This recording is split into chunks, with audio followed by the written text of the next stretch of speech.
Hello, a very good morning. It's 7 o'clock. This is Mornings on Sky News. I'm Anna Jones. Here are your headlines.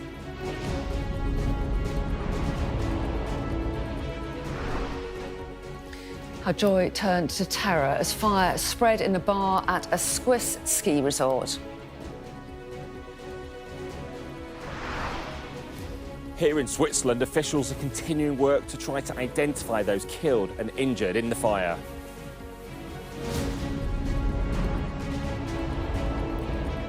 A warning from charities over hazardous conditions for the elderly as a cold snap sweeps across the country.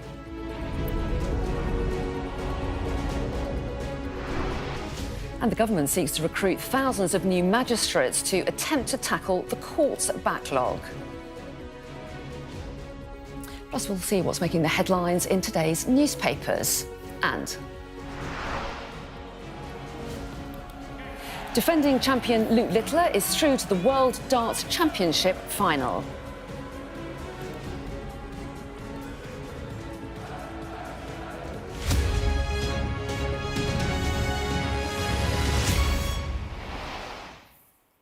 Hello, a very good morning. And we'll go to our main story in a moment. First, I just want to bring you some breaking news coming into us from Venezuela, where at least 7 explosions have been heard across the capital this morning. These are the live pictures from the capital, Caracas. Low-flying aircraft, we're told, have been heard across the city. And the backdrop to this, of course, is as the US military has been targeting in recent weeks what they say are vessels drug smuggling from Venezuela. We will bring you the very latest on that and any updates that we have, but just that latest information that at least 7 explosions have been heard across Caracas this morning. Any more details we'll bring to you. But to Switzerland now, where the families of those still missing after a fire at a bar at a ski resort face an agonising wait. 40 people were killed and another 119 were injured in the blaze in the early hours of New Year's Day. Efforts continue to identify the victims in one of the deadliest tragedies in Switzerland's history. From the ski resort of Crans-Montana, our international correspondent John Sparks sent this report. It was an unsettling sight, a heartbreaking scene in the middle of this affluent ski town. The father of an 18-year-old came to the place where his son was last seen.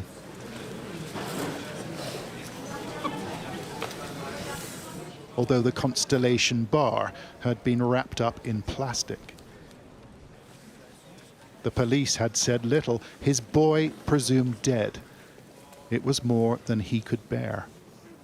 Local residents tried to console him. I'm feeling in a deep tensions between a very deep madness of anger of how this catastrophe and all those life has been ripped off from the livings, and also the tension of what hope, what will come out of this, what will get out of those lives who's been burned, lives who died so early. The New Year's Eve bash was in full swing when the Constellation caught fire. The most probable cause, say police, sparklers stuffed into the top of champagne bottles. Within a couple of minutes, the flames had spread, the premises turned into an inferno. And partygoers had to fight their way out of the building. Everybody here has been affected by this, like Jacopo Bucci from Rome. He was watching as people fled for their lives. We arrived before the rescuers and saw people with burning hair. They were missing parts of their faces and their bodies. Their clothes had melted. It was just horrific. He said he'd gone to the Constellation the night before and noticed there was only one security guard on duty.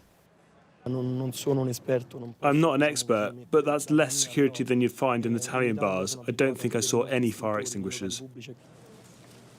How did this happen in Switzerland, of all places, where bars and hotels are tightly regulated?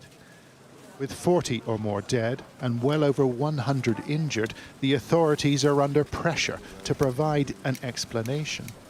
The country's Attorney General said the fire was probably started by sparkling candles placed too close to the ceiling. It led to what's known as a flashover. 17-year-old Aline grew up in this town, and she knows the bar and its basement nightclub well. It was dangerous downstairs, she said. They say it was a bottle of champagne with a sparkler, but the ceiling was made from foam. That's it. It was something they did frequently there, something you could pay for, to have servers bring you bottles like that. And she told us you don't have to worry about your age at the Constellation, although the owners have denied all wrongdoing and follow the law. There were only young people, some who were too young, many who were too young, even minors. It's become quite clear to us that the rules around age and capacity in bars and nightclubs are pretty flexible here. They're certainly not rigidly enforced. I've spoken to a woman who told us that her relative, who was 14, attended the New Year's Eve party at the Constellation. He survived. I did the same thing in the same bar when I was young, she said. There is great sorrow here, and there's more to come. Many of the victims have not been identified. The police say it's going to take time. And for some survivors, months and even years of treatment await. But the memory of this catastrophe is certain to endure. John Sparks, Sky News in Cron, Montana.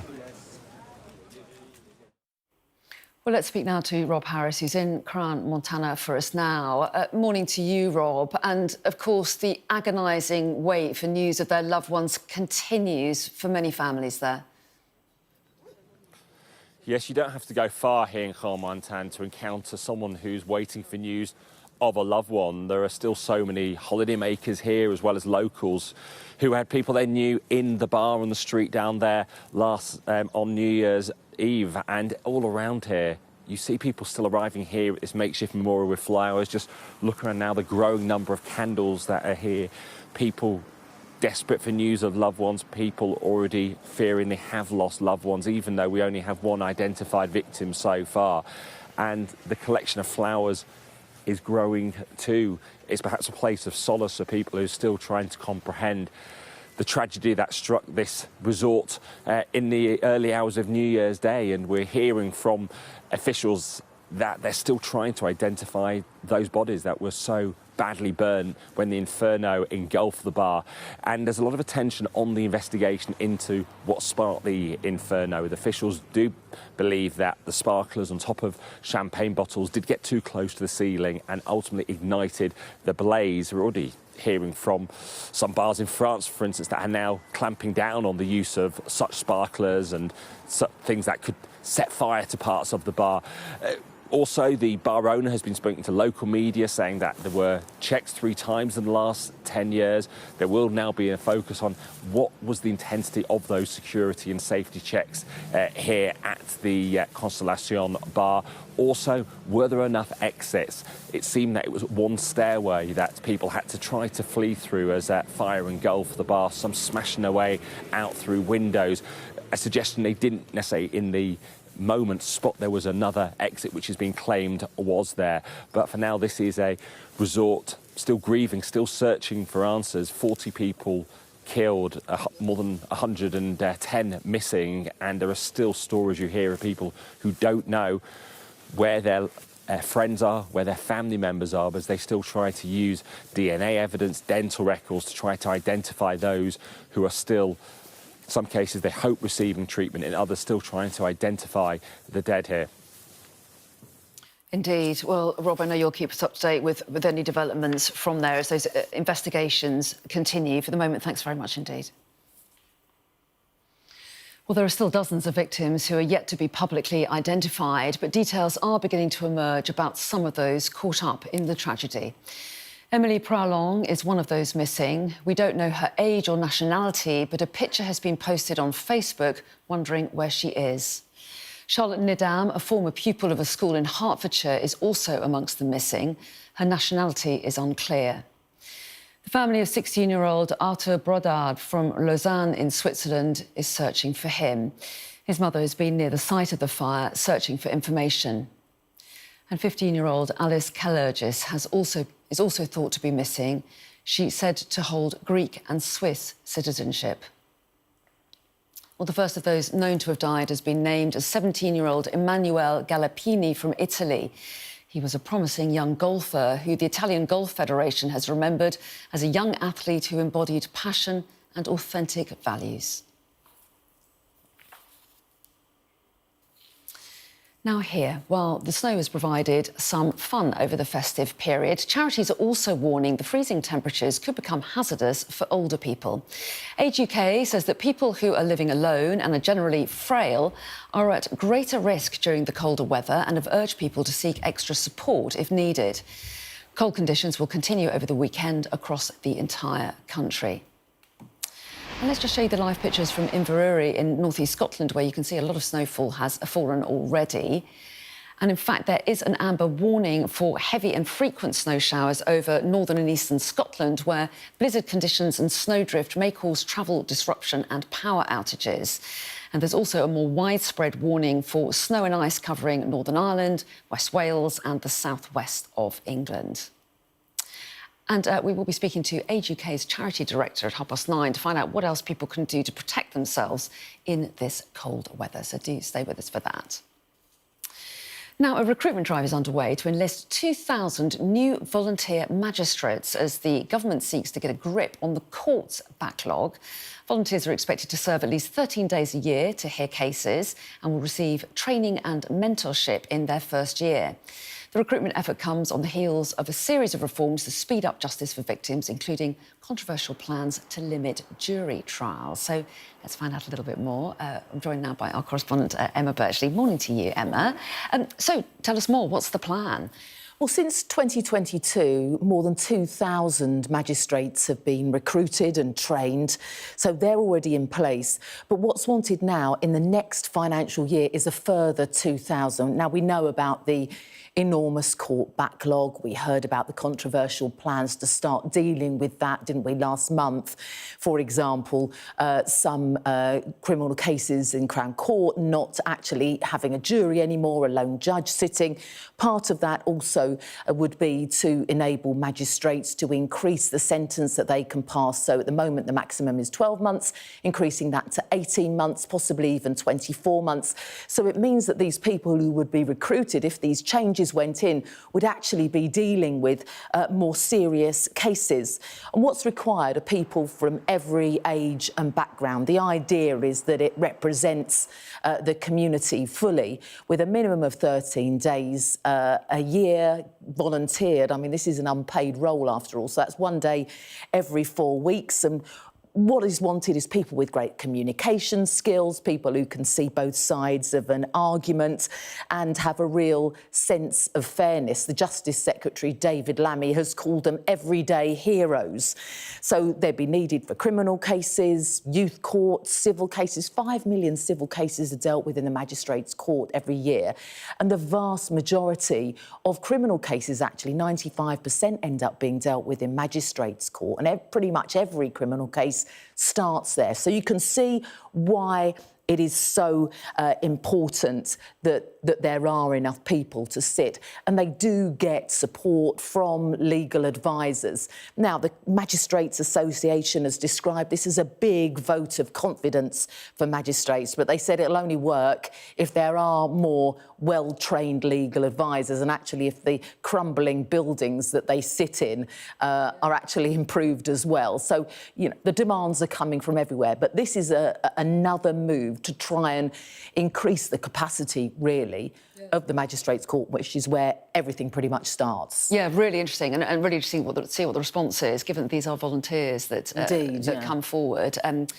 Yeah, we'll see where that goes. Thanks very much indeed. Interesting. Let's bring you up to date with some of the day's other stories now. And 2 people have died after getting into trouble in the sea off the coast of Yorkshire, while a rescue operation will resume this morning for a 3rd person still missing. Officials were first alerted to reports of people struggling near Withensea at around 3 p.m. yesterday afternoon. A 67-year-old man was found unconscious in the water and later died at the scene, and police say a second body was also recovered. Iranian officials have hit back at Donald Trump after the US president said Washington was locked and loaded and ready to respond if anti-regime protesters were killed. 6 people have been killed since demonstrations, the largest seen in 3 years, began on Sunday. A member of the country's National Security Council has accused the US of stoking the protests and said interference risks destabilising the region. The United Arab Emirates has pulled its forces out of Yemen. Both the UAE and Saudi Arabia have intervened in the fight against Houthi rebels, backing different factions in the south of the country. But their fractured alliance has also thrown into doubt after UAE-backed separatists declared the independence of a breakaway state. Well, let's return now to Venezuela, where we've heard this morning that at least 7 explosions have been heard across the capital, Caracas. And these are live pictures you're seeing now of Caracas. Low-flying aircraft have also been heard across the city this morning. The backdrop to this is that the US military has been targeting alleged Venezuelan drug smuggling boats. So let's bring in somebody that can talk to us a little bit about this. We can speak to Rosalie Hernandez Periodista, who's a journalist based in Caracas. A very good morning to you. Thank you so much for talking to us, especially as it's the middle of the night where you are. What can you tell us about these explosions in Caracas that we're told have been heard? Hello, good night. Thank you for the communication. Yes, there has been around about 7 explosions in Caracas. There hasn't been confirmed if this explosion has something to do with the fight for drug amongst in Caracas. So we have been informed that the Venezuelan military is over flying all the capital, trying to keep the control in the population. We have been informed also that the people that lived in some the nearby areas that have been attacked, so we can call it that right now, has been removed from those areas to another places, just to wait to see what is happening right now in the capital. And so tell us a little bit more about what the authorities have said, what more we know about their response. Well, the Venezuelan official communication has been totally silenced, you know.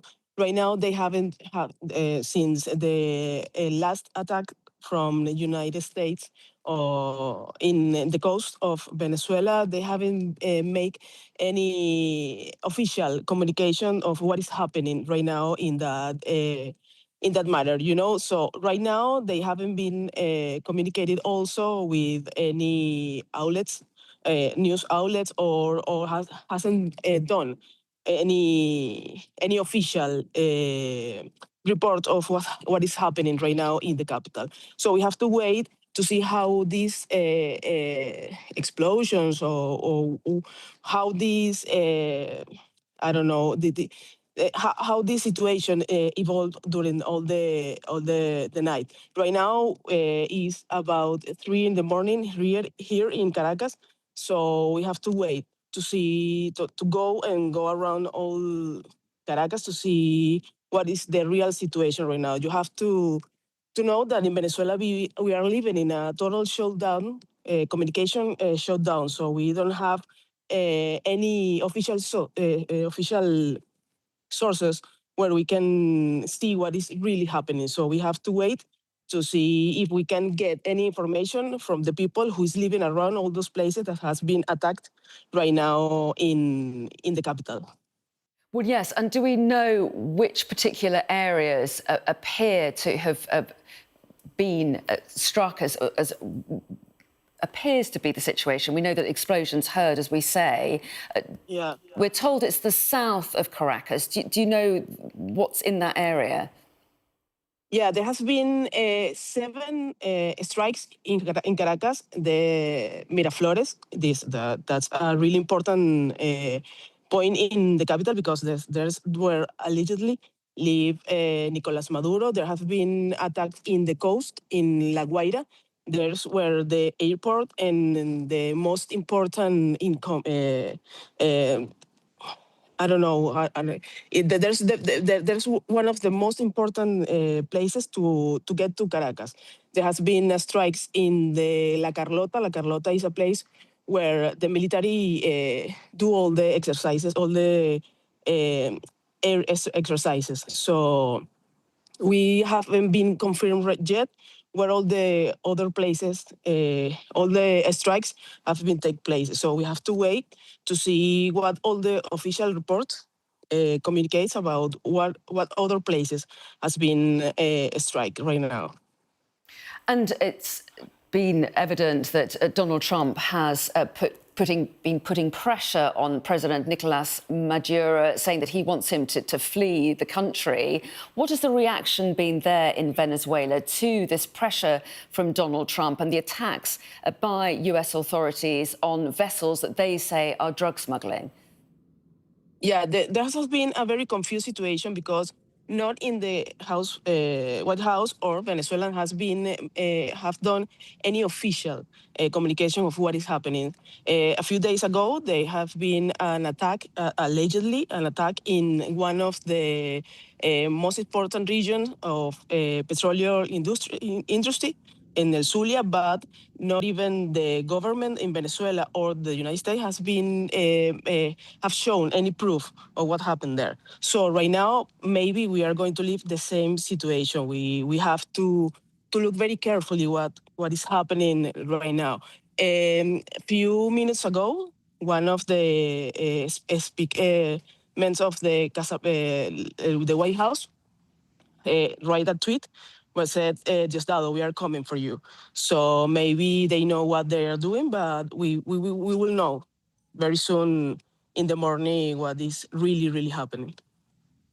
Well, we appreciate your reaction this morning. Rosalie Hernandez, periodista, talking to us live from Caracas there. Thanks very much indeed.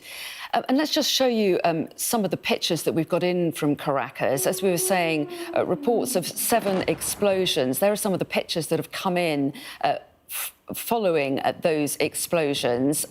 Also reports of low-flying aircraft heard in Caracas in the last few hours.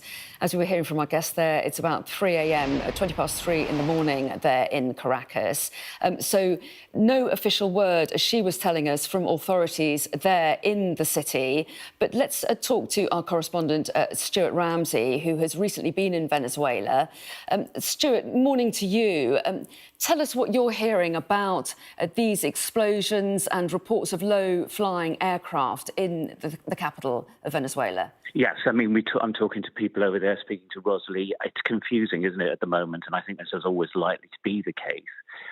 We don't know if this is even the United States, though the feeling is that it looks like it is.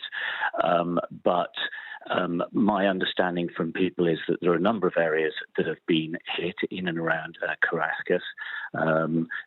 Rosalie was talking about an airbase. Now, this is right in the centre of town, actually, and it's a sort of private airfield, but it has a military base at one end. Some of the pictures I've seen show some chaos there, people out on the streets, and obviously at the scenes of what appears to have been an explosion. And that is a significant place because it's right in the centre of town. Also, the presidential palace, apparently, that's a complex. It's got a lot of military there called Miraflores.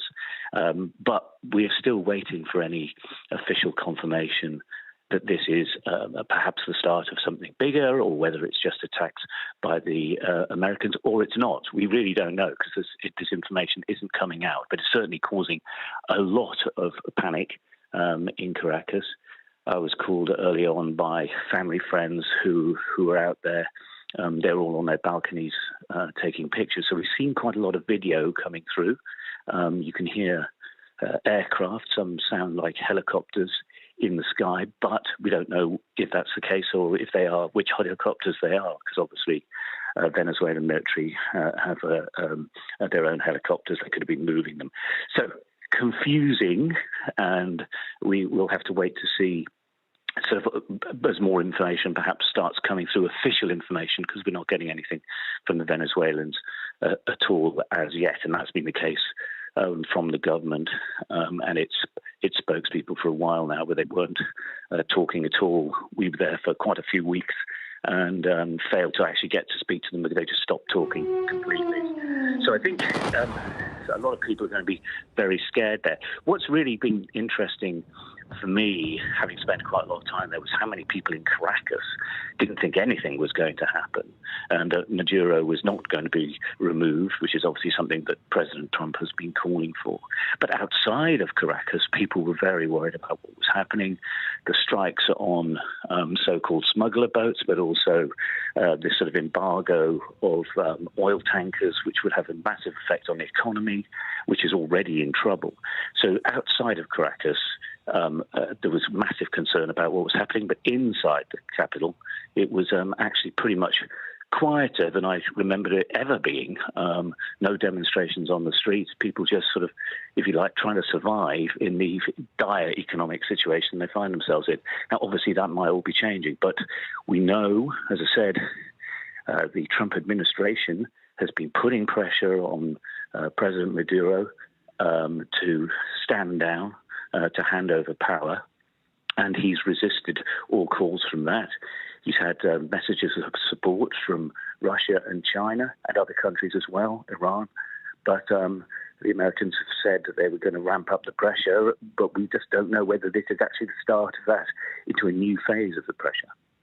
Yes, absolutely. And as you say, still so many questions about the cause of these explosions. The White House not responding to requests for comment at present. So, as you say, still a huge number of questions. But give us a bit more detail, Stuart, you touched on it there, about the kind of action that the US has taken in recent weeks. As we say, strikes on vessels that the US say they suspect of smuggling narcotics through the Caribbean and Eastern Pacific, but also cracking down on sanctioned oil tankers as well.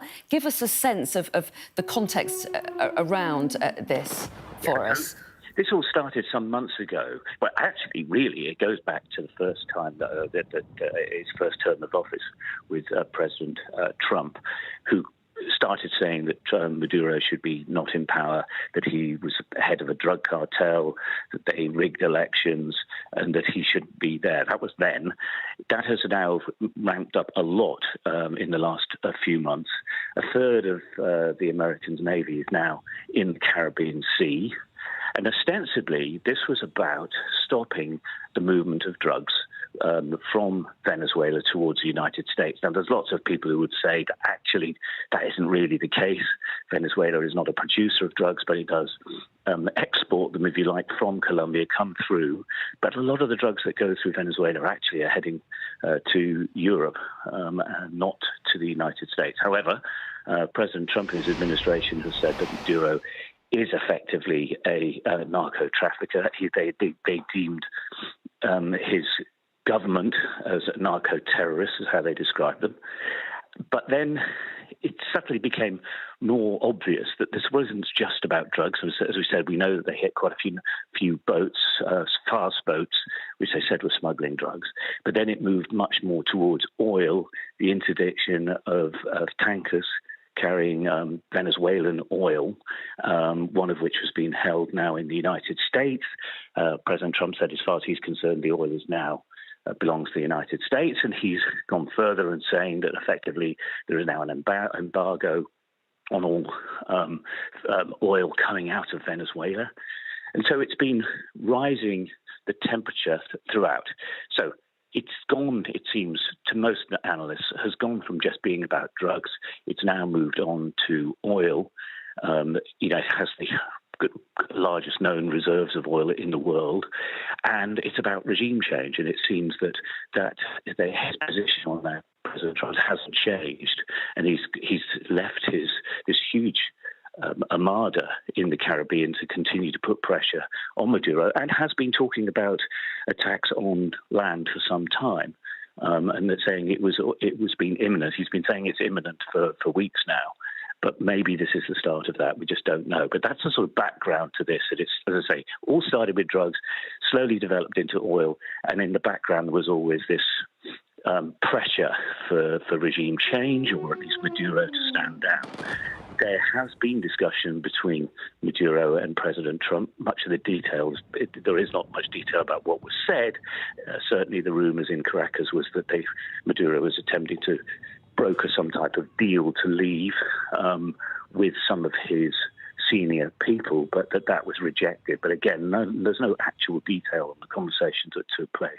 But that sort of background has been that negotiations were happening, but that they'd sort of come to an end. And throughout this, President Maduro has been appearing in public and pretty much putting on the face of it that everything is as normal. But I don't think many people within Caracas and certainly in Venezuela thought things were normal. It just looked like it. And maybe we'll see what happens as we get more detail. Or actually, any official detail is what we're waiting for. As you say, Stuart, still no official word on the cause of these explosions or the fact that aircraft have been heard over Caracas at present. But give us an idea, having spent some time in the country, give us more on the sense of how the people of Venezuela are responding to this build-up of tensions with the US. Well, there was an election last year, which is the opposition parties cleverly took photographs, effectively, of the returns of about 80% of the country's polling stations, and those returns, which were then sent to the Electoral Commission, whereby when they took their photos, it appeared that the opposition were winning by about 80%. They were getting 80% of the vote, maybe 70%. But when it came back from the Electoral Commission, it was just decided that Maduro had won and there was no discussion any further, and he was then inaugurated. That put people out on the streets. This is in January, beginning of this year, and a large number of people were arrested. Demonstrations were broken up, and it began a campaign of continuously locking people up. Anyone capable of getting people out on the street was arrested. People were taken away. We were told of one man who was actually out on a run and was picked up and taken away. And then it wasn't just people who were directly affiliated to political parties, but actually people who may just have been at the protests or had gone to have a look at what was happening. So this human rights groups in Caracas say has been going on throughout, well, it's been going on for a long time, but specifically throughout this year to sort of quell the opposition movement. So if you take it from the election, it appears, and I think most people accept those results that the opposition party showed, that the people of Venezuela had decided enough's enough of the regime. They may well have had 20 or 30% of people who still support it, and they still go to rallies in support of the government. But as I say, the general view I had, visiting areas that I know quite well over being there for a long time now, areas that would traditionally have been government and Maduro supporters, they clearly weren't anymore. So in the background to whatever the United States is doing, people have been supporting it, but they were skeptical anything would happen. And secondly, they've been very scared about what might happen in the aftermath of potential regime change. Now, the opposition groups themselves say, don't worry, Venezuela is a very well-organized, grown-up country. We all speak the same language. We don't have massive ethnic differences. If there was to be a regime change, we will just take over and carry on and form a new government. For that to happen peacefully, the remnants of the military left some would have to support, police would have to support the new government and all those type of things. So that's been one of the concerns. But there has been this general sense in Venezuela that enough is enough. But interestingly, the view was that they didn't think anything would happen. Now, we do not know if that is what's happening. We don't know what these explosions are. But it is interesting. They do reflect what you would expect to see from the United States if it was to carry out attacks. because the areas they're hitting at the moment appear to only be military installations, which of course it sort of has to be, because you don't want to be blowing up areas where the people effectively support you anyway. So that's if you like, the next phase of this, if this is what is happening. But again, just to reiterate to everyone, we're still waiting for official confirmation of exactly what those explosions are and what is happening. But definitely, there have been explosions. Definitely, there is plenty of video showing aircraft in the air in the middle of the night. So something is definitely going on, but exactly the detail of it, we don't know yet. Exactly. And as you say, still so many questions about the cause of these explosions. But Stuart, from your experience of being in the country, hearing what the authorities do and don't say, how likely is it that they will try and put some statement out about what's been going on? They've not been saying much about anything in recent times. If they do make statements, it would usually be to say everything's normal, there's nothing going on. Now, obviously, when you can see pictures like those, you would say, well, something is going on, even if it isn't the United States. But I can't see how it can't be, to be honest, but we just don't know at this stage. I think that if the pressure is put on President Maduro to stand down, it could move fairly quickly if it appears that the sort of force against him is going to ratchet up and get even higher. We know, for example, at least it's well reported, that Maduro was moving around a lot, that he didn't stay in the same addresses, that when he came to public appearances, we sort of knew he was coming, but you didn't know the timings or where he would come from, and he would disappear again, and then you wouldn't see him for a long period of time. So, he has been, if you like, moving around. President Trump authorized CIA operatives to be working in Venezuela, so they'll have been very worried about that. I know that when we were there, one of the suspicions of us was that we were foreigners, so a lot of checkpoints, etc., would go through all of our paperwork and see who we were. So you had to. It was better to convince them early on that you were journalists, because they were very paranoid about people in the countryside. But the atmosphere at the checkpoints and at various entry points around the city of Caracas, but also in other parts of the country, the tensions with the army and the immigration and the police changed from being very, very tense to being very, very relaxed. So it was one of those. It was a strange, interesting time being there.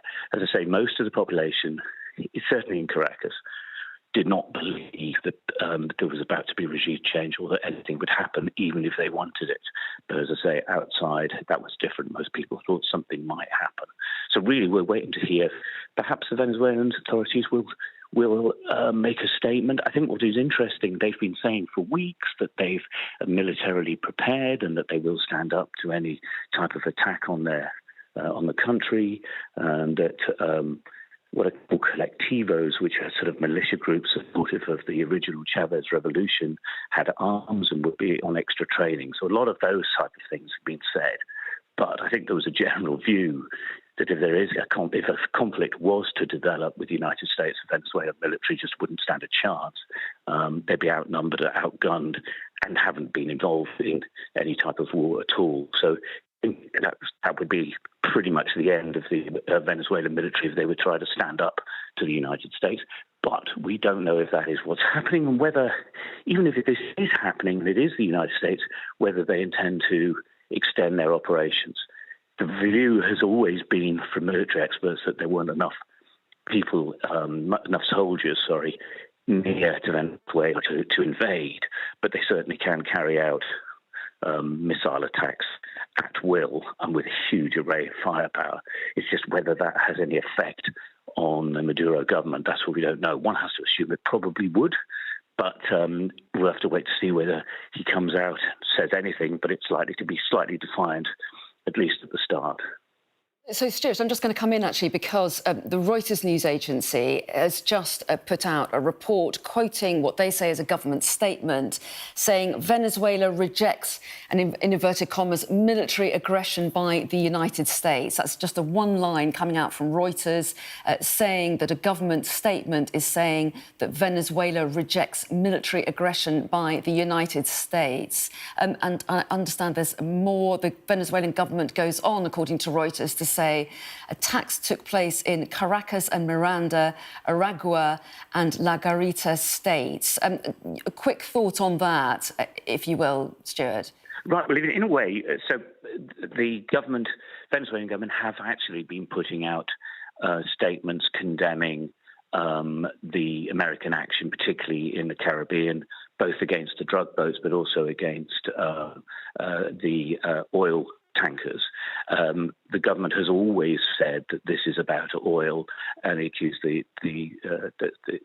accused obviously the United States of colonialism, imperialism, and demanding to take back the oil that belongs to Venezuela. If you like, this statement saying they reject the attack is similar to the other statements where they've rejected the use of force by the United States in the Caribbean against the boats and against the tankers as well. So it is, if you like, an extension of what you would expect them to say. What you want to know is what we would want from them is whether they will admit to any detail about what has been struck.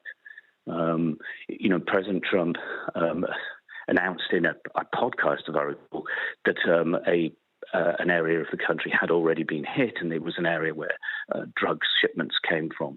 That was never acknowledged by Venezuela at all. I mean, obviously, the government can't, if this is the Americans, and we'll wait for the Americans to say what they've been doing, but the pictures are out there and the people are on the streets, and people, as we were talking to earlier, Rosalie commentating there from Caracas, can see what they can see. And obviously it's some time away from light coming up, but people will be out. So the President Maduro and his government will probably have to react to that.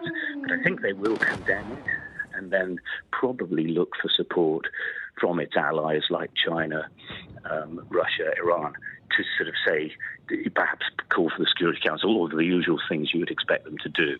But as I say, that statement would be very much in keeping with what I would expect them to say if they were going to make a comment, but basically condemning any of the actions by the United States. Again, that is what they've been doing for some months. Indeed. Well, Stuart, we were going to let you go for the moment. Thanks very much indeed for all of that. And as we let Stuart go, I noticed that we do actually have that full statement from the government of Venezuela. It's very long, but let me try just to scan through it to give you a summary of it. It starts, the Bolivarian Republic of Venezuela rejects, repudiates and denounces before the international community the grave military aggression perpetrated by the current government of the United States against Venezuelan territory and its population in the civilian and military areas of Caracas, the capital of the Republic, and the states of Miranda, Aragua and La Garita.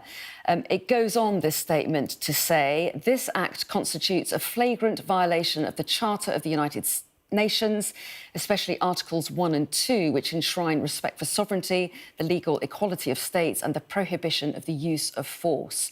The statement says such aggression threatens international peace and stability, specifically in Latin America and the Caribbean, and seriously endangers the lives of millions. They go on to talk about they think the objective of this attack is to seize Venezuela's strategic resources, particularly its oil and minerals. And it goes on at some length about how in the past it's confronted and defeated empires. I'll go through that in more detail a little bit later, but that's the gist of the statement from the Venezuelan government that has just come out in the last few moments. And for those of you just joining us, let's just remind you of our breaking news this morning. At least 7 explosions have been heard across the Venezuelan capital of Caracas. Low-flying aircraft were also heard, this at around 2 a.m. local time. It's now nearly 3:45 there.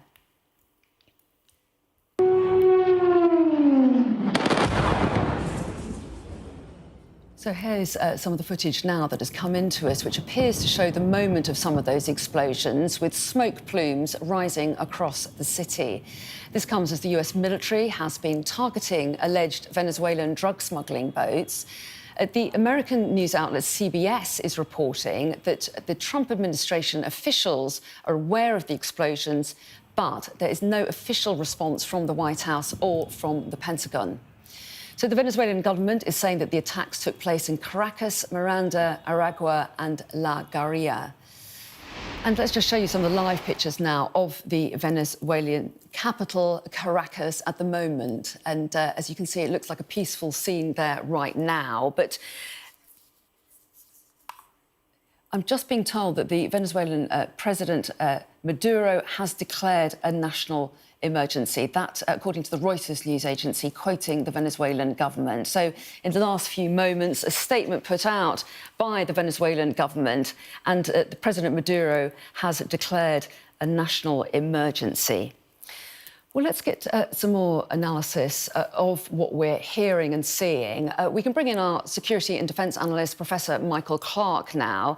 A very good morning to you, Michael. Thanks for joining us. What do you make of these reports and these pictures that we're getting from Caracas?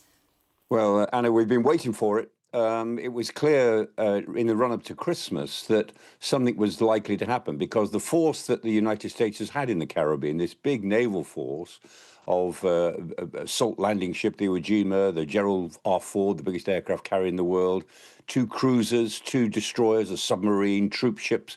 They couldn't keep all of that at sea and ready to go forever. They had to either use it or stand it down.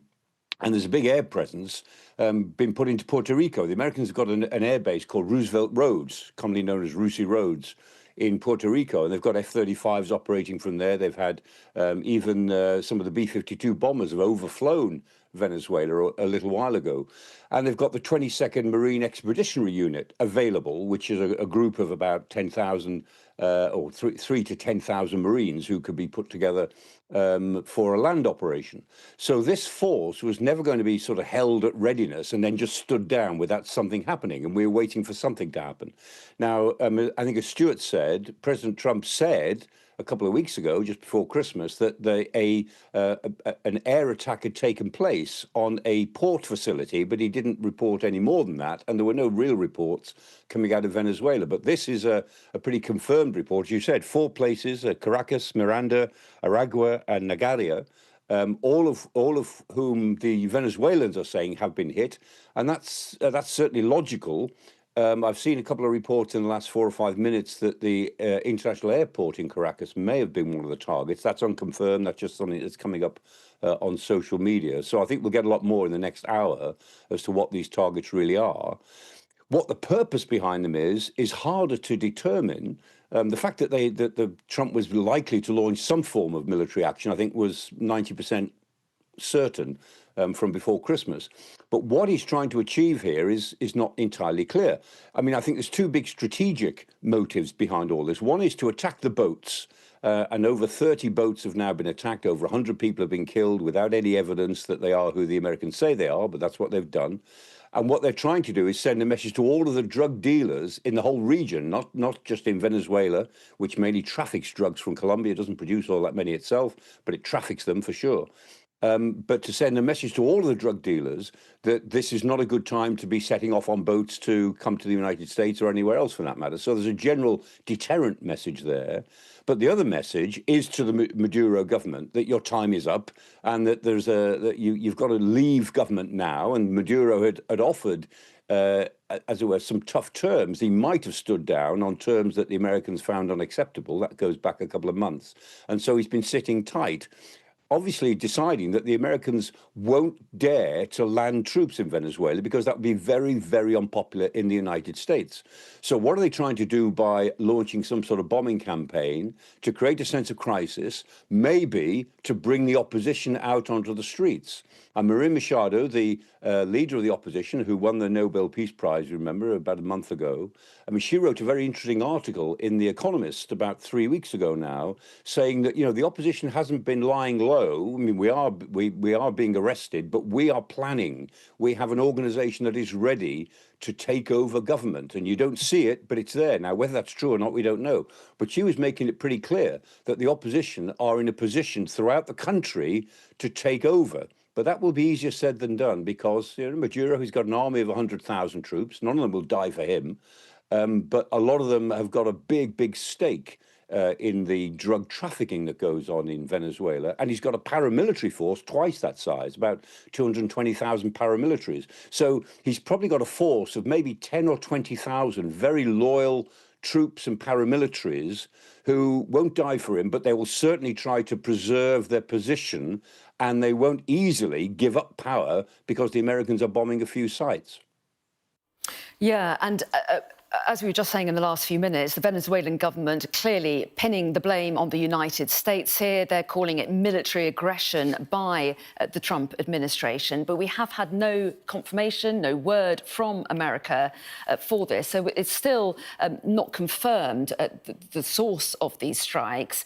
But we have had details, as we've been saying, Michael, about the locations that the explosions have been heard, the attacks, as the Venezuelan government is calling them, Caracas and Miranda, Aragua and La Guaira states. What do we know about those areas and where those explosions are being heard and seen there? What might the targets be if it is the result of strikes? Yeah, population areas. I mean, areas that are important to the economy of Venezuela. And so this is, in a sense, an example of the fact that the United States could do a lot of damage to the government and to the infrastructure of Venezuela. I mean, on the map you're seeing there, you see what a big country Venezuela is. And like a lot of countries in Latin America, most of the population lives nearer the coast than the interior. And the highlands, the further south you go, the more you're into the highlands. And indeed, the highlands of Venezuela and Guyana, next door there to the east of Venezuela, is the site of the old El Dorado. You know, from the 15th, 16th centuries, people died trying to find the legendary city of gold in El Dorado, which was somewhere in the highlands of Venezuela or Guyana. Of course, they never found it because it didn't exist. But it is mysterious country. It's beautiful Amazonian country. So there's not a huge, great population there. Most of the population is nearer the coast, and that's where the industry is. That's where the oil extraction is. And one of the companies that is very important to all of this is Chevron. The American oil company Chevron has big interest in Venezuela. And you know, all the things that the Americans say about Maduro, say he's leading a narco-terrorist government, that they're up to their eyes in narcotics and so on, which is partly true, but not entirely true. The one thing that the Americans won't do is to declare Venezuela to be a terrorist state. Because if they did, Chevron's operations would all be illegal. So they criticize Venezuela in every way possible, but they will not declare its government to be beyond the pale as a terrorist state, even though they say it commits terrorism all the time, because Chevron are the biggest American operator in Venezuela, and if they became illegal, then they wouldn't be able to operate. So the Americans have some good reasons to protect Chevron's interests in whatever else they do in Venezuela, and to attack the infrastructure. And I'm guessing when we find out what some of these targets are in Miranda and Aragua and Nagaria, I bet we'll find, I'm guessing obviously, but I bet we'll find that they are, as it were, government-related infrastructure, and that is an attempt, in a sense, to dismantle the realistic power of the government and persuade other people around Maduro to get rid of him. But of course, if the people around Maduro are persuaded to get rid of him, that doesn't mean to say that the regime will end, because a lot of people, as I've said, have got a very strong economic stake in the drug trafficking that goes on in Venezuela. The way Maduro buys loyalty from his troops is not through any appeal to nationalism, really. It's because he allows them to deal with the drug traffickers who traffic drugs from Colombia to the west of Venezuela through to the coast, where they send it mainly to West Africa and to Europe. And it's drug trafficking that the army are thoroughly involved in, and they turn a blind eye to all of that. And so the Del Sol group that the Americans claim is a great sort of narcotics empire. It isn't really. What it is a sort of a blind eye which the government turns to the military dealing with the drug traffickers for their own personal profit. And a lot of them, I mean, several thousand of them, will try to preserve that, even if Maduro is ousted by a group of young officers around him. So the Americans have got something of a problem here. I mean, having, as it were, intervened in this way, starting this morning, President Trump has now got to decide how much is he prepared to ratchet it up when he knows, everybody knows, that any land-ground operations in Venezuela, A, would be very difficult because it's a big country, population of, 30-odd million people, so it's not like walking into a country of 4 or 5 million people. And B, would be very, very unpopular with his supporters, the idea that the United States might get involved on the ground in invading another country. That's exactly what the MAGA supporters wanted to put an end to after the last 10 or 15 years of US foreign policy. And obviously we've had this furious statement from the Venezuelan government in the last few minutes saying that they reject the military aggression, they call it, by the United States, although we should still stress no word from the US. The Pentagon and the White House have not commented at all. But just in the last few days, we did see President Maduro saying that he was open to talks with America on drug trafficking and oil after all this pressure that had been building up. I mean, is there some kind of diplomacy that is a possibility here, do you think, Michael? Yes, there was. About a month ago, I mean, Maduro is basically offering the Americans anything. He said, in order to stay in power, he said, look, we'll do something different. He was making all sorts of overtures to Chevron, the American company who was dealing in Venezuela.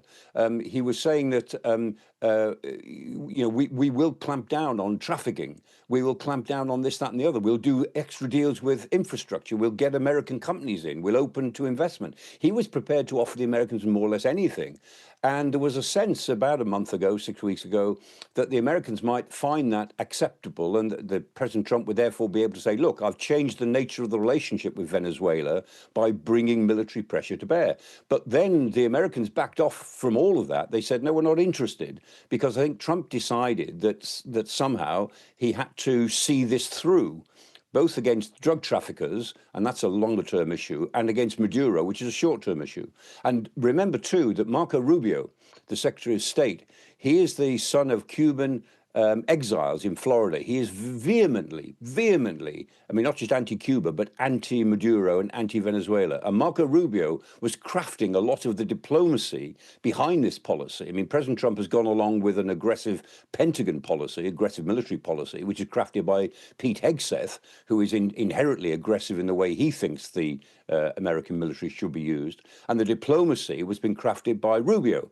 And it would take an awful lot to persuade Rubio that any remnant of Maduro or the Maduro regime should be allowed to remain in Venezuela once they've got them on the run. And so there is a sense, I think, that the Americans think if they could just dislodge Maduro, then events would take their course. And whether Maria Machado would then lead an opposition government would be a separate question.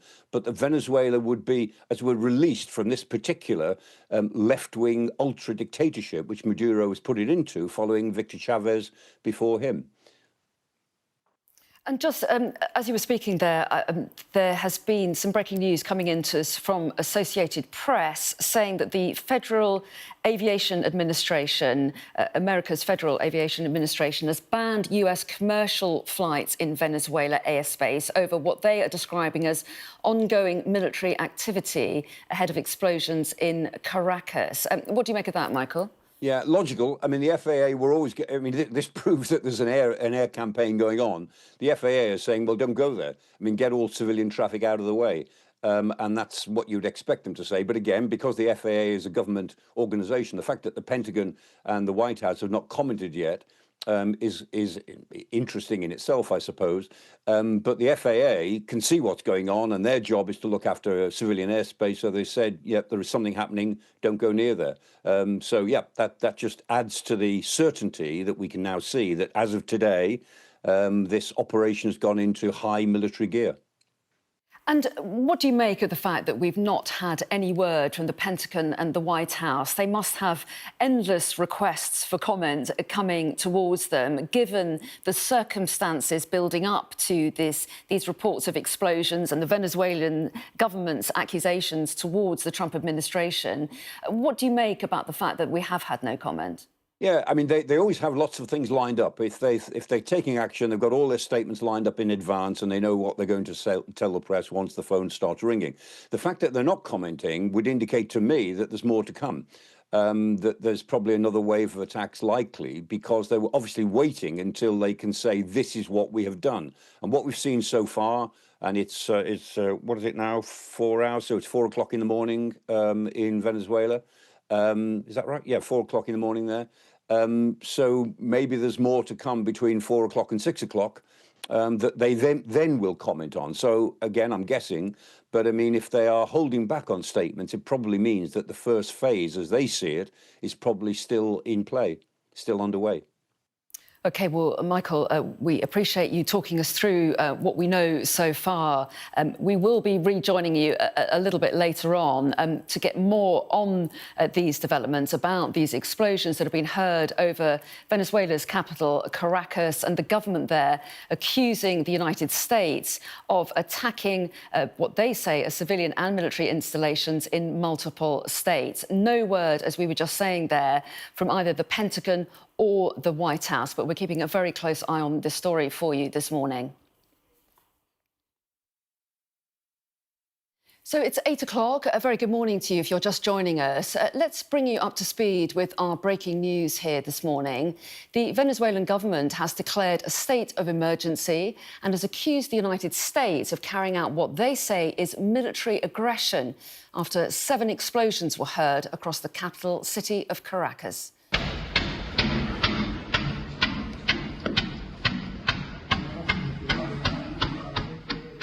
Well, video footage captured in the capital city shows a series of explosions, although it's not immediately clear what has caused them.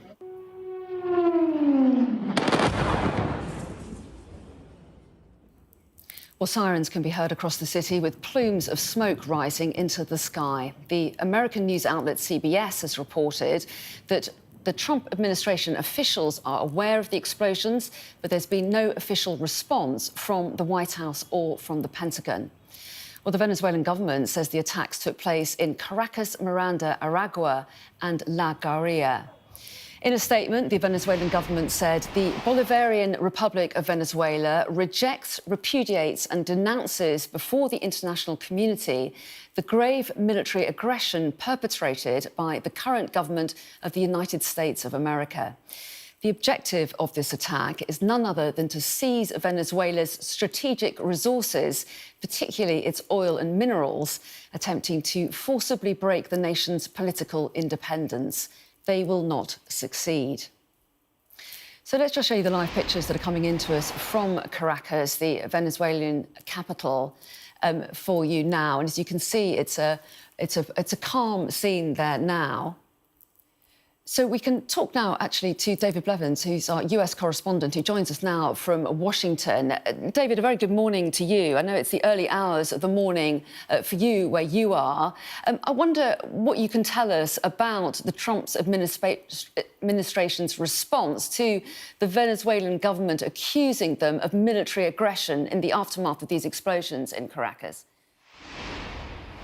Well, no response at this stage, Anna. That's not surprising, I suppose, considering that President Trump is currently in Mar-a-Lago in Florida, the residence he often refers to as the Southern White House. That in itself is rather unusual, given that when there is any military action on this kind of scale, the President of the United States would normally be overseeing it from the Situation Room at the White House, but he remains on his New Year break in Florida, isn't due back here in the capital until Sunday, although that may change in light of events in Venezuela as we speak. But of course, none of this is no surprise to anyone, because the president has been threatening this kind of military action for weeks now. Remember, the US government has targeted 35 boats in recent months, killing more than 100 people on each occasion, claiming that those boats were trafficking drugs from Venezuela to the United States, but providing no evidence to support that claim. That has prompted all sorts of accusations of breaches of international law, with many people from many different quarters suggesting this has nothing to do with drug trafficking whatsoever, but everything to do with attempts at regime change in Venezuela and to secure Venezuelan oil. And of course, the Venezuelan government is effectively referring that to that this morning when it talks about strategic assets there. Well, yes, and what would you expect to hear from the Trump administration, from the White House? I mean, no comment as yet, as we were saying, from them or the Pentagon. Would you expect some kind of word, given the pressure for response, which must be bearing down on them? Yes, well, it has just gone 3 a.m. here in Washington, so I suppose it may take them a little while yet before they give us some formal response. As I say, it's unusual that the president himself is not currently in the Situation Room at the White House, but is in Mar-a-Lago continuing his Christmas and New Year break, it would seem. But I would expect them to at least attempt to continue to justify the approach that they've taken. They've always insisted that this is about drugs being trafficked into the United States, not about regime change, not about Venezuelan oil. But the military build-up in recent months also has spoken about the potential for an escalating military situation there. Over the course of recent months, the United States government, the Pentagon, has situated at least 7 warships in that region of the Caribbean, and has also, among those warships, of course, the USS Gerald Ford, the largest warship in the world. It has also placed a nuclear submarine there. It has F-35 jets in the region. So all of this has pointed for some weeks towards the possibility of what appears to be the military action we are now witnessing in Venezuela overnight, with 7 explosions having been reported. And of course, there was the first reported land strike at the end of December in Venezuela, when the president actually conceded that the government had targeted some sort of dock facility there, where Donald Trump claimed boats were being loaded for drugs to be transported into the United States. Something, of course, the Venezuelan government absolutely denies is happening. And I think it is worth stressing that while the United States is in the midst of a drug epidemic, particularly related to the drug fentanyl, it's not believed to be coming from Venezuela, but most of it actually from Mexico. And if these are indeed military strikes, and we do get word of confirmation from the US administration, what do you imagine Trump would want to achieve by these airstrikes, if that is indeed what they turn out to be? And how much further could they be prepared to go, do you think? Well, they've carried out land strikes, it would seem, on a significant scale now. That is, without question, significant escalation in the situation there. And despite what the US government here in Washington, what the Pentagon has had to say in recent weeks about its motivations, I think most people will conclude that this is ultimately about Donald Trump's government attempting to see a regime change in Venezuela. There have been reports, even in the last couple of days, that President Nicolas Maduro was keen to engage in further conversation, negotiation with President Trump, but it seems that has come to nothing, because I do expect in the coming hours we will have confirmation from the Trump administration that airstrikes have been carried out on Venezuelan land on a significant scale for the first time. That is a significant escalation, and it will cause domestic problems too, I think it's worth stressing, for President Trump. There are many who believe he should be focusing far more on issues at home, like the cost of living crisis in the United States, especially now that we're in a midterm election year. There are those who believe he's been far too focused on issues like Ukraine, on the Middle East. You know, there's been a split in his own MAGA base over the focus of his attention, with one of his closest allies, Marjorie Taylor Greene, not just parting company with President Trump, but resigning from Congress herself at the beginning beginning of the year, because she says he's no longer putting America first. Earlier in the week, after President Trump had met with Volodymyr Zelensky in Mar-a-Lago, and then the following day with Benjamin Netanyahu at Mar-a-Lago, she said, isn't it time to put America first again? And there are many within his MAGA base who believe the president has lost his way a little by focusing on these other international issues. I think the other thing that is worth stressing, Anna, right now, is that just a couple of days ago, when President Trump was asked what his New Year resolution was, he said, peace on earth. Well, carrying out airstrikes on the land of Venezuela is an interesting way to go about pursuing that New Year resolution.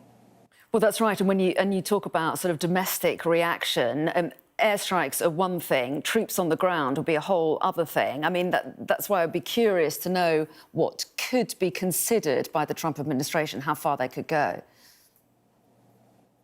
Yes, and that is one possibility. The president, I think, will be keen to avoid that if it is at all possible. But of course, once you start a bombing campaign, it can escalate very, very quickly. It has already escalated, as we've seen, from airstrikes on boats in the Caribbean and Southern Pacific, which the president claims are trafficking drugs into the United States, to now land strikes on Venezuela. And that is a significant stepping up of aggression. And it will, I'm sure, bring criticism, condemnation, certainly from Venezuela's neighbours in Colombia, who have been concerned that they're going to be next on the list. But we've had no statement as yet from the Pentagon or from the Trump administration.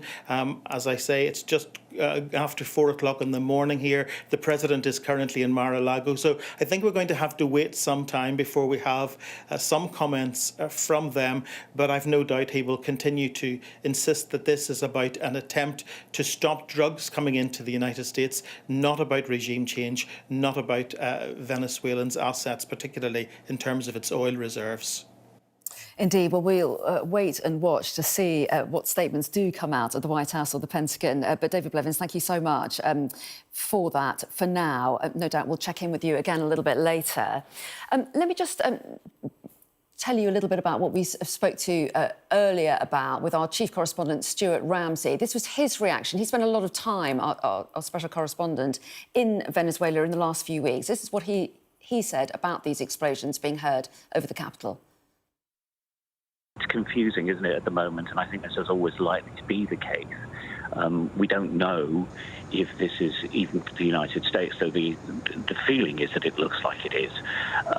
But my understanding from people is that there are a number of areas that have been hit in and around Caracas. Rosalie was talking about an airbase. Now, this is right in the centre of town, actually, and it's a sort of private airfield, but it has a military base at one end. Some of the pictures I've seen show some chaos there, people out on the streets, and obviously at the scenes of what appears to have been an explosion. And that is a significant place because it's right in the centre of town. Also, the presidential palace, apparently, that's a complex. It's got a lot of military there called Miraflores. But we're still waiting for any official confirmation that this is perhaps the start of something bigger, or whether it's just attacks by the Americans, or it's not. We really don't know, because this information isn't coming out, but it's certainly causing a lot of panic in Caracas. I was called early on by family friends who were out there. They're all on their balconies taking pictures. So we've seen quite a lot of video coming through. You can hear aircraft, some sound like helicopters in the sky, but we don't know if that's the case or if they are, which helicopters they are, because obviously Venezuelan military have their own helicopters. They could have been moving them. So confusing, and we will have to wait to see sort of as more information perhaps starts coming through, official information, because we're not getting anything from the Venezuelans at all as yet, and that's been the case from the government, and it's its spokespeople for a while now, where they weren't talking at all. We were there for quite a few weeks and failed to actually get to speak to them because they just stopped talking completely. So I think a lot of people are going to be very scared there. What's really been interesting for me, having spent quite a lot of time there, was how many people in Caracas didn't think anything was going to happen, and that Maduro was not going to be removed, which is obviously something that President Trump has been calling for. But outside of Caracas, people were very worried about what was happening. The strikes on so-called smuggler boats, but also this sort of embargo of oil tankers, which would have a massive effect on the economy, which is already in trouble. So outside of Caracas, there was massive concern about what was happening, but inside the capital, it was actually pretty much quieter than I remembered it ever being. No demonstrations on the streets, people just sort of, if you like, trying to survive in the dire economic situation they find themselves in. Now, obviously, that might all be changing, but we know, as I said, the Trump administration has been putting pressure on President Maduro to stand down, to hand over power, and he's resisted all calls from that. He's had messages of support from Russia and China and other countries as well, Iran. But the Americans have said that they were going to ramp up the pressure, but we just don't know whether this is actually the start of that into a new phase of the pressure. Yes, absolutely. And as you say, still so many questions about the cause of these explosions. The White House not responding to requests for comment at present. So, as you say, still a huge number of questions. But give us a bit more detail, Stuart, you touched on it there, about the kind of action that the US has taken in recent weeks. As we say, strikes on vessels that the US say they suspect of smuggling narcotics through the Caribbean and Eastern Pacific, but also cracking down on sanctioned oil tankers as well. Give us a sense of the context around this for us. This all started some months ago, but actually, really, it goes back to the first time that his first term of office with President Trump, who started saying that Maduro should be not in power, that he was head of a drug cartel, that they rigged elections, and that he should be there. That was then. That has now ramped up a lot in the last few months. A third of the American Navy is now in the Caribbean Sea. And ostensibly, this was about stopping the movement of drugs from Venezuela towards the United States. Now, there's lots of people who would say that actually that isn't really the case. Venezuela is not a producer of drugs, but it does export them, if you like, from Colombia, come through. But a lot of the drugs that go through Venezuela actually are heading to Europe, not to the United States. However, President Trump and his administration has said that Maduro is effectively a narco trafficker. They deemed his government as narco-terrorists, is how they described them. But then it suddenly became more obvious that this wasn't just about drugs. As we said, we know that they hit quite a few boats, fast boats, which they said were smuggling drugs. But then it moved much more towards oil, the interdiction of tankers carrying Venezuelan oil, one of which was being held now in the United States. President Trump said, as far as he's concerned, the oil is now belongs to the United States, and he's gone further and saying that effectively there is now an embargo on all oil coming out of Venezuela. And so it's been rising the temperature throughout. So it's gone, it seems, to most analysts, has gone from just being about drugs. It's now moved on to oil. It has the largest known reserves of oil in the world, and it's about regime change. And it seems that his position on that, President Trump, hasn't changed, and he's left this huge armada in the Caribbean to continue to put pressure on Maduro, and has been talking about attacks on land for some time. And they're saying it was being imminent. He's been saying it's imminent for weeks now, but maybe this is the start of that. We just don't know. But that's the sort of background to this. It is, as I say, all started with drugs, slowly developed into oil, and in the background was always this pressure for regime change, or at least Maduro to stand down. there has been discussion between Maduro and President Trump. Much of the details, there is not much detail about what was said. Certainly the rumours in Caracas was that Maduro was attempting to broker some type of deal to leave with some of his senior people, but that was rejected. But again, there's no actual detail on the conversations that took place. But that sort of background has been that negotiations were happening, but that they'd sort of come to an end. And throughout this, President Maduro has been appearing in public and pretty much putting on the face of it that everything is as normal. But I don't think many people within Caracas and certainly in Venezuela thought things were normal. It just looked like it. And maybe we'll see what happens as we get more detail, or actually any official detail is what we're waiting for.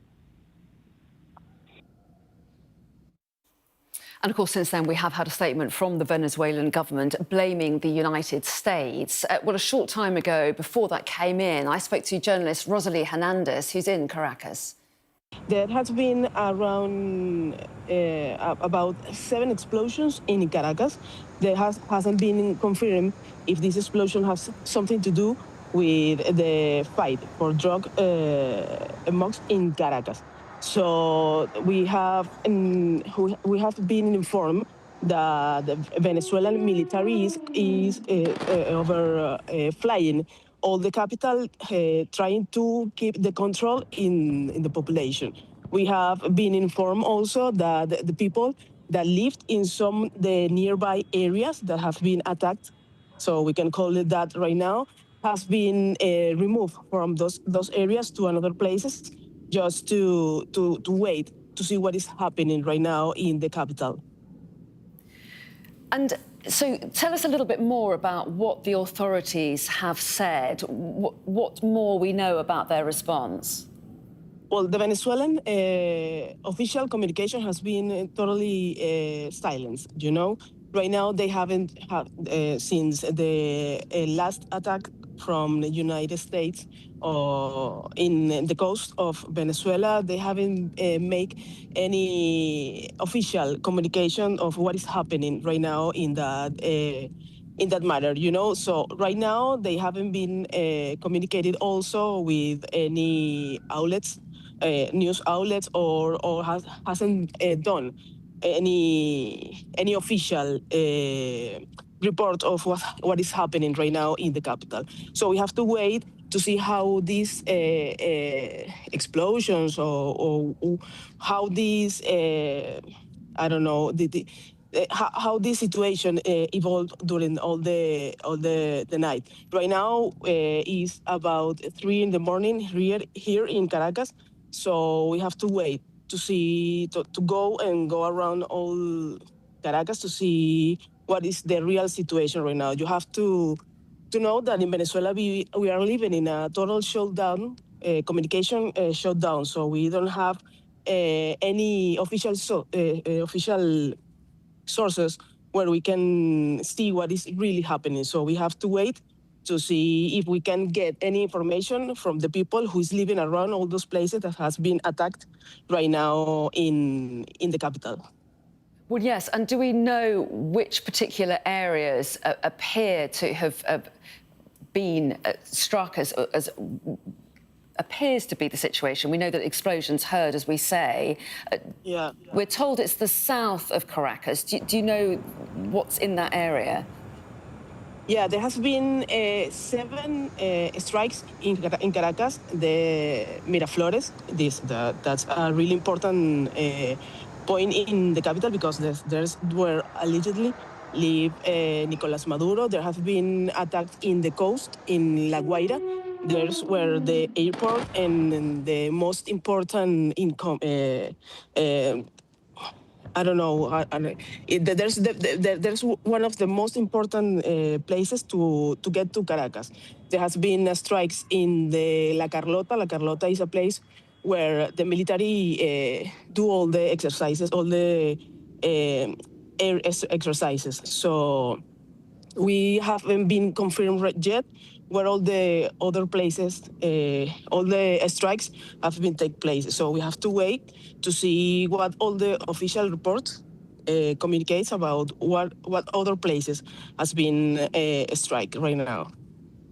And it's been evident that Donald Trump has been putting pressure on President Nicolas Maduro, saying that he wants him to flee the country.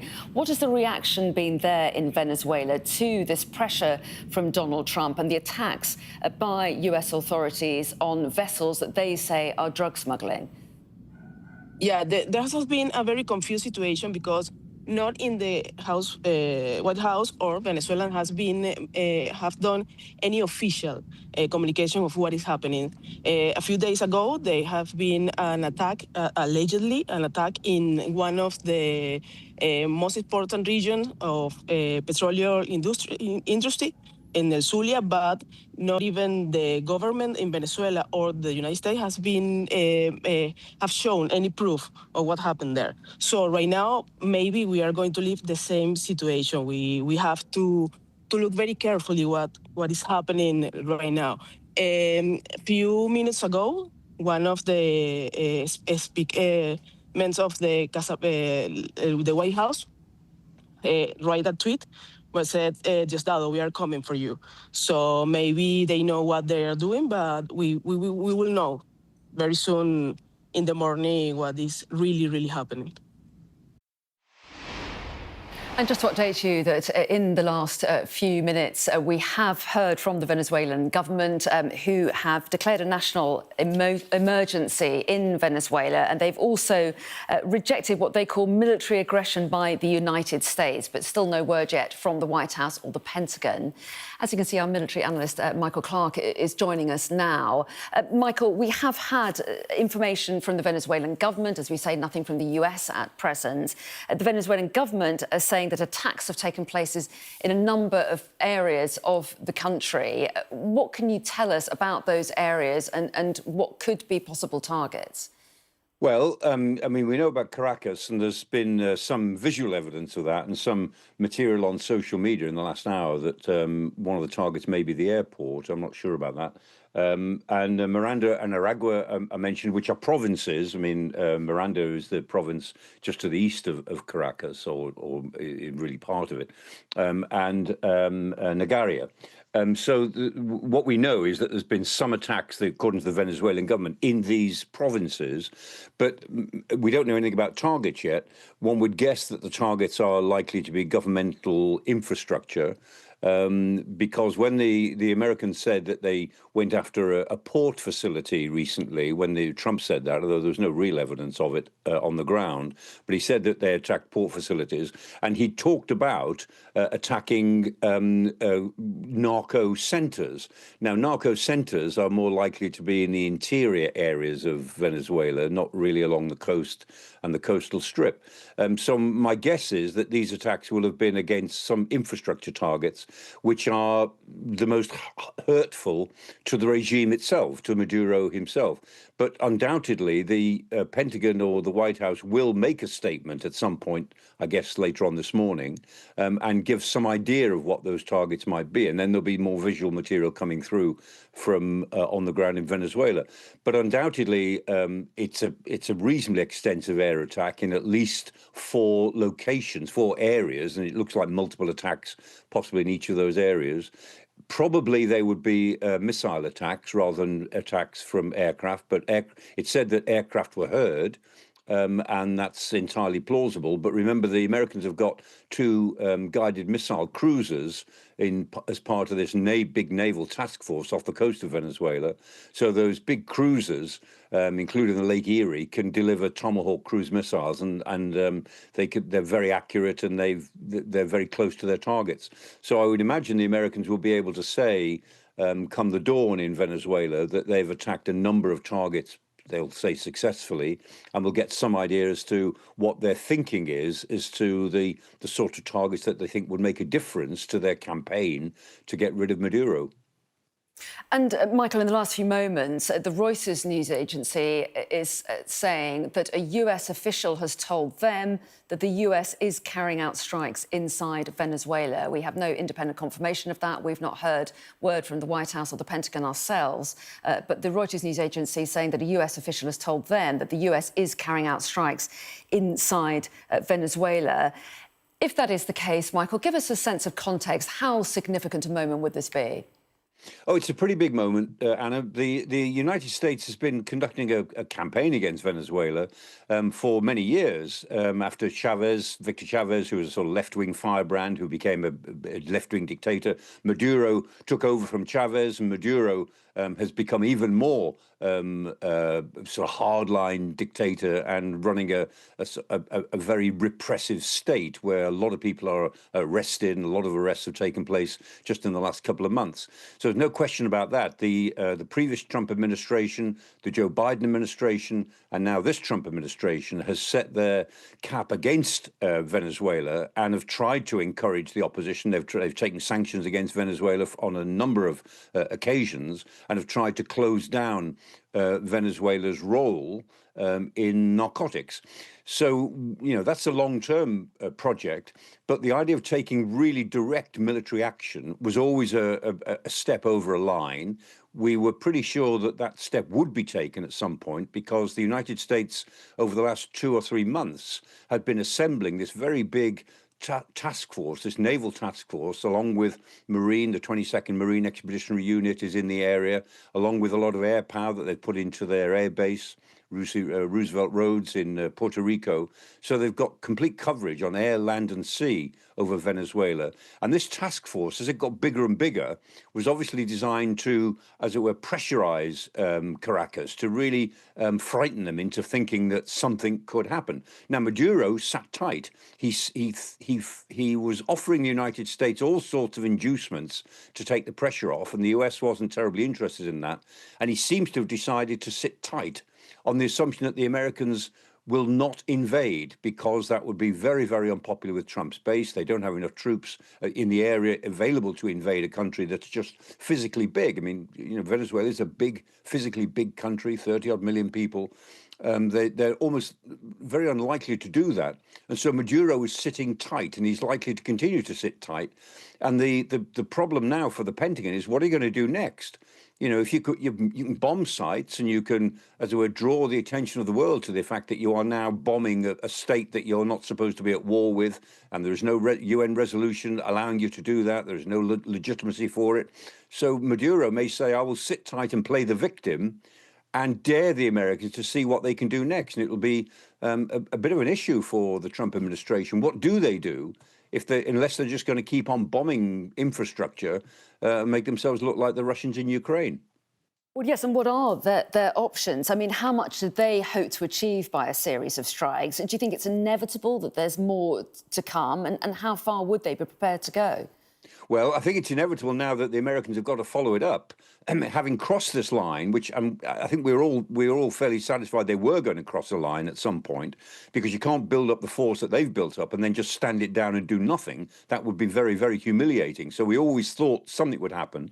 Now that they've crossed the physical line and have started to bomb inside Venezuela, as Trump said that that's what he was considering. They've got options to do it. So he telegraphed this, you know, 2 or 3 weeks ago. But now they've done it, they've got somehow to make it count. And so unless Maduro is forced out, maybe by people around him, maybe they want the elite around him to force him out on the assumption that they may be able to keep their power. That would be some sort of movement in Venezuelan politics, or maybe to persuade the opposition. Maria Machado's who leads, along with Gonzalez, the opposition movement, maybe to force them out onto the streets and, as it were, provoke a street-based revolution. But that would be very dangerous for the people who come out onto the streets in the first instance. So it is a very uncertain time for Venezuela coming up. But unless the Americans can point to some political change in Caracas as a result of this, then they're probably going to have to think about doing more of it in one way or another. And what kind of response could we get from the international community to strikes, if they are confirmed by the White House and the Trump administration, I mean, would there be some kind of meeting at the UN, for example? What could happen? Yeah, I'm sure there'll be a UN meeting on it. I mean, this is a tough one for the international community, and already social media is alive with questions. Are the European allies going to condemn American action? Are they going to support American action? Will they keep quiet about it? I'm sure they'll try to keep quiet about it for as long as possible. In principle, this is completely illegal. Right, so there is no UN resolution supporting it.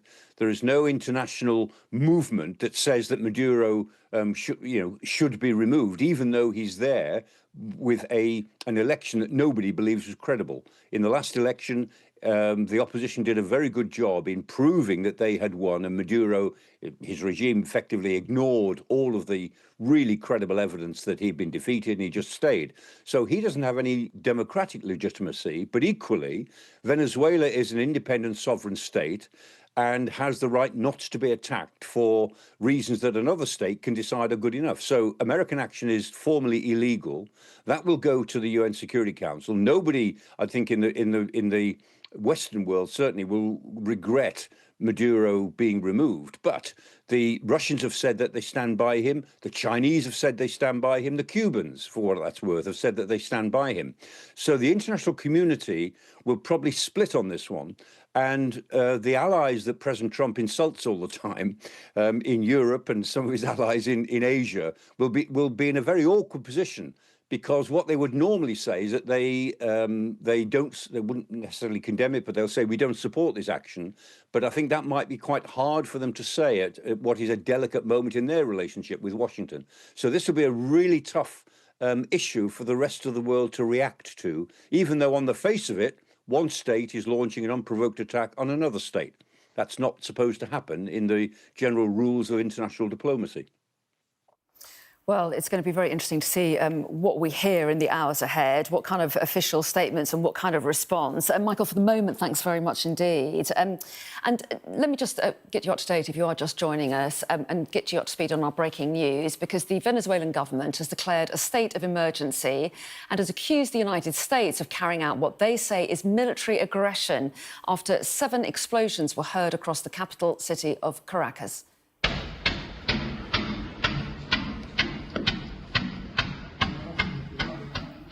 Well, video footage captured in the capital city shows a series of explosions, and the Reuters news agency in the last few minutes has reported that a US official has said that the US launched strikes against Venezuela, but we've had no official confirmation of that from the White House or the Pentagon.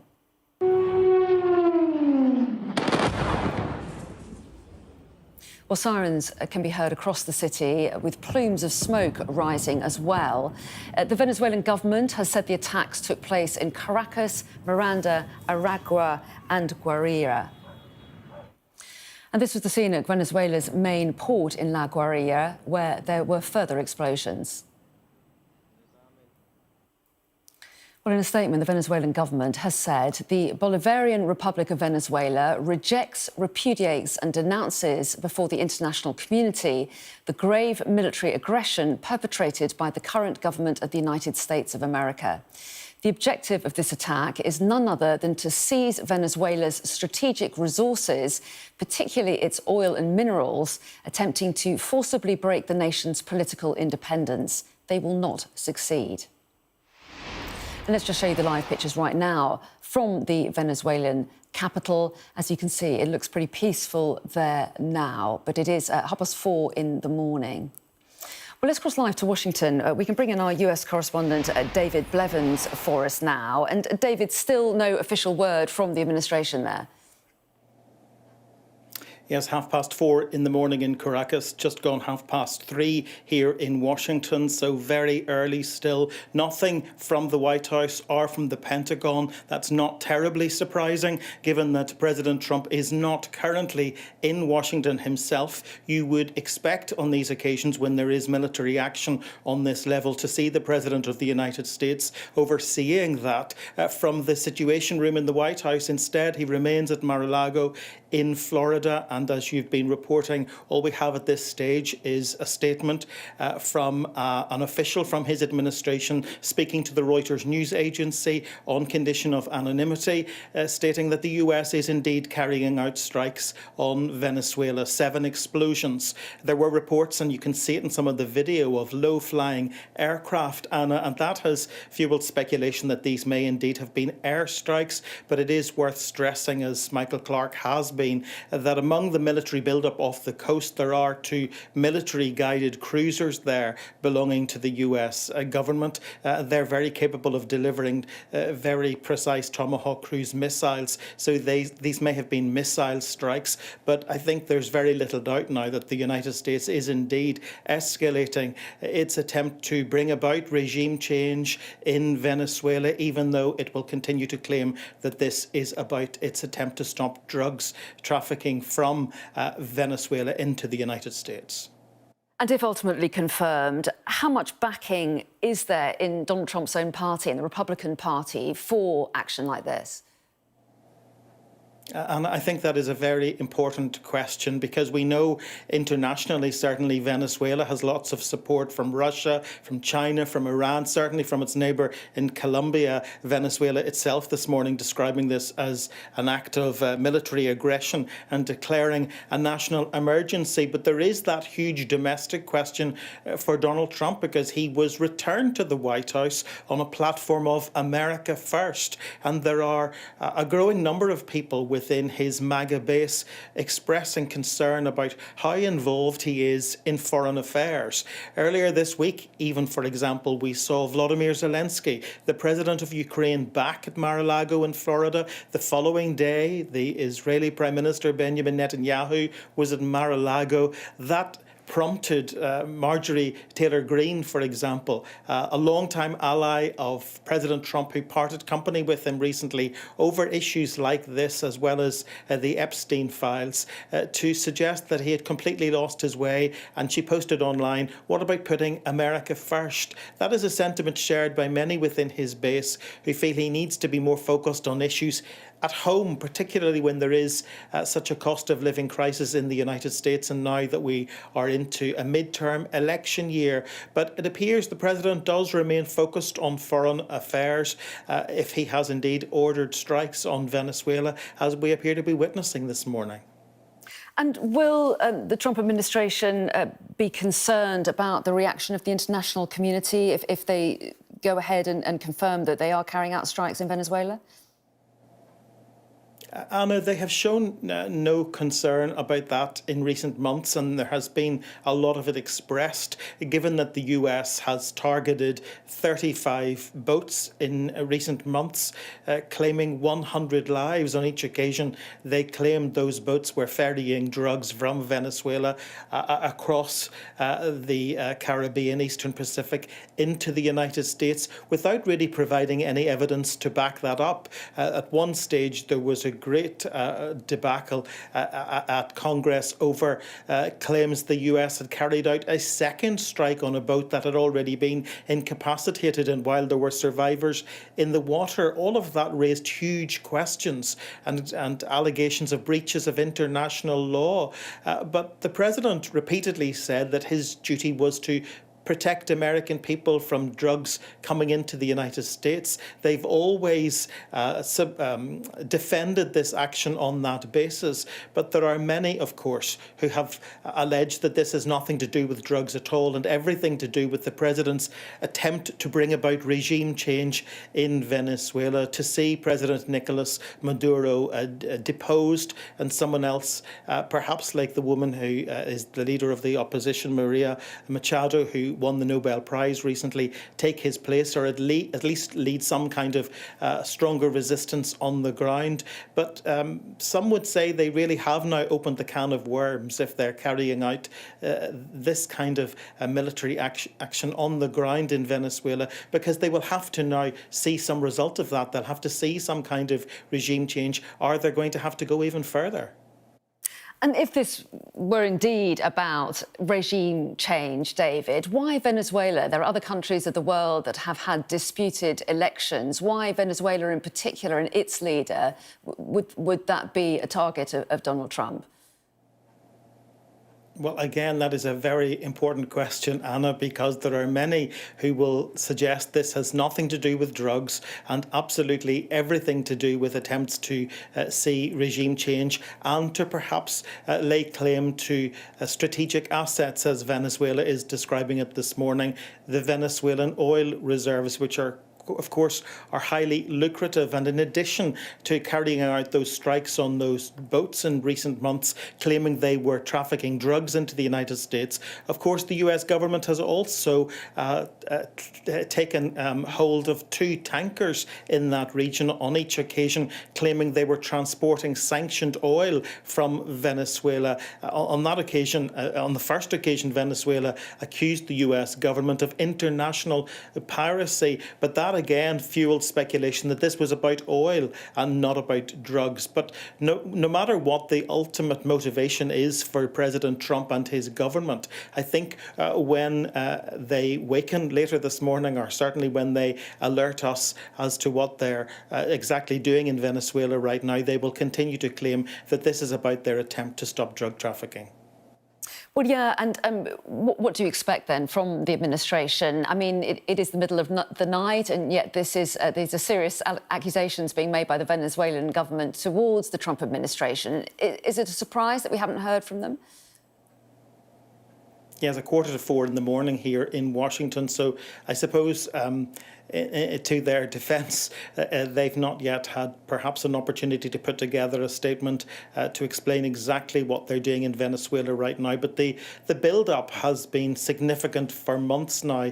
In many ways, we've been anticipating this from October, November. The US has an enormous military capability in the Caribbean and Eastern Pacific right now. At least 7 warships, including the USS Gerald Ford, the world's largest warship. They have a nuclear-powered submarine in that region. They've F-35 jets, and they may or may not have been involved, as we've seen these pictures of low-flying aircraft over Venezuela in the early hours of this morning. But I think it has been clear for some time that the president intends carrying out some kind of action on the ground in addition to what's been going on the high seas. At the end of December, there was a report of 1 explosion on land. The president claimed they had targeted some kind of dock facility where he claimed drugs were being loaded onto boats, but that was not confirmed by Venezuela. But certainly what we appear to be witnessing this morning, 7 explosions in quick succession, is a significant escalation, and very difficult to deny right now that there is a significant escalation in the military operation on Venezuela. Well, David, for the moment, thanks very much indeed. We're obviously primed for any kind of response from American officials and keeping a close eye on Donald Trump's social media as well, but nothing as yet. David Blevins there in Washington. Let's now talk to our chief correspondent, Stuart Ramsey, who joins me now on the line. And Stuart, you've spent a lot of time in Venezuela in the last few weeks. We spoke to you a little bit earlier. A bit more information has come in. What do you make of what's going on?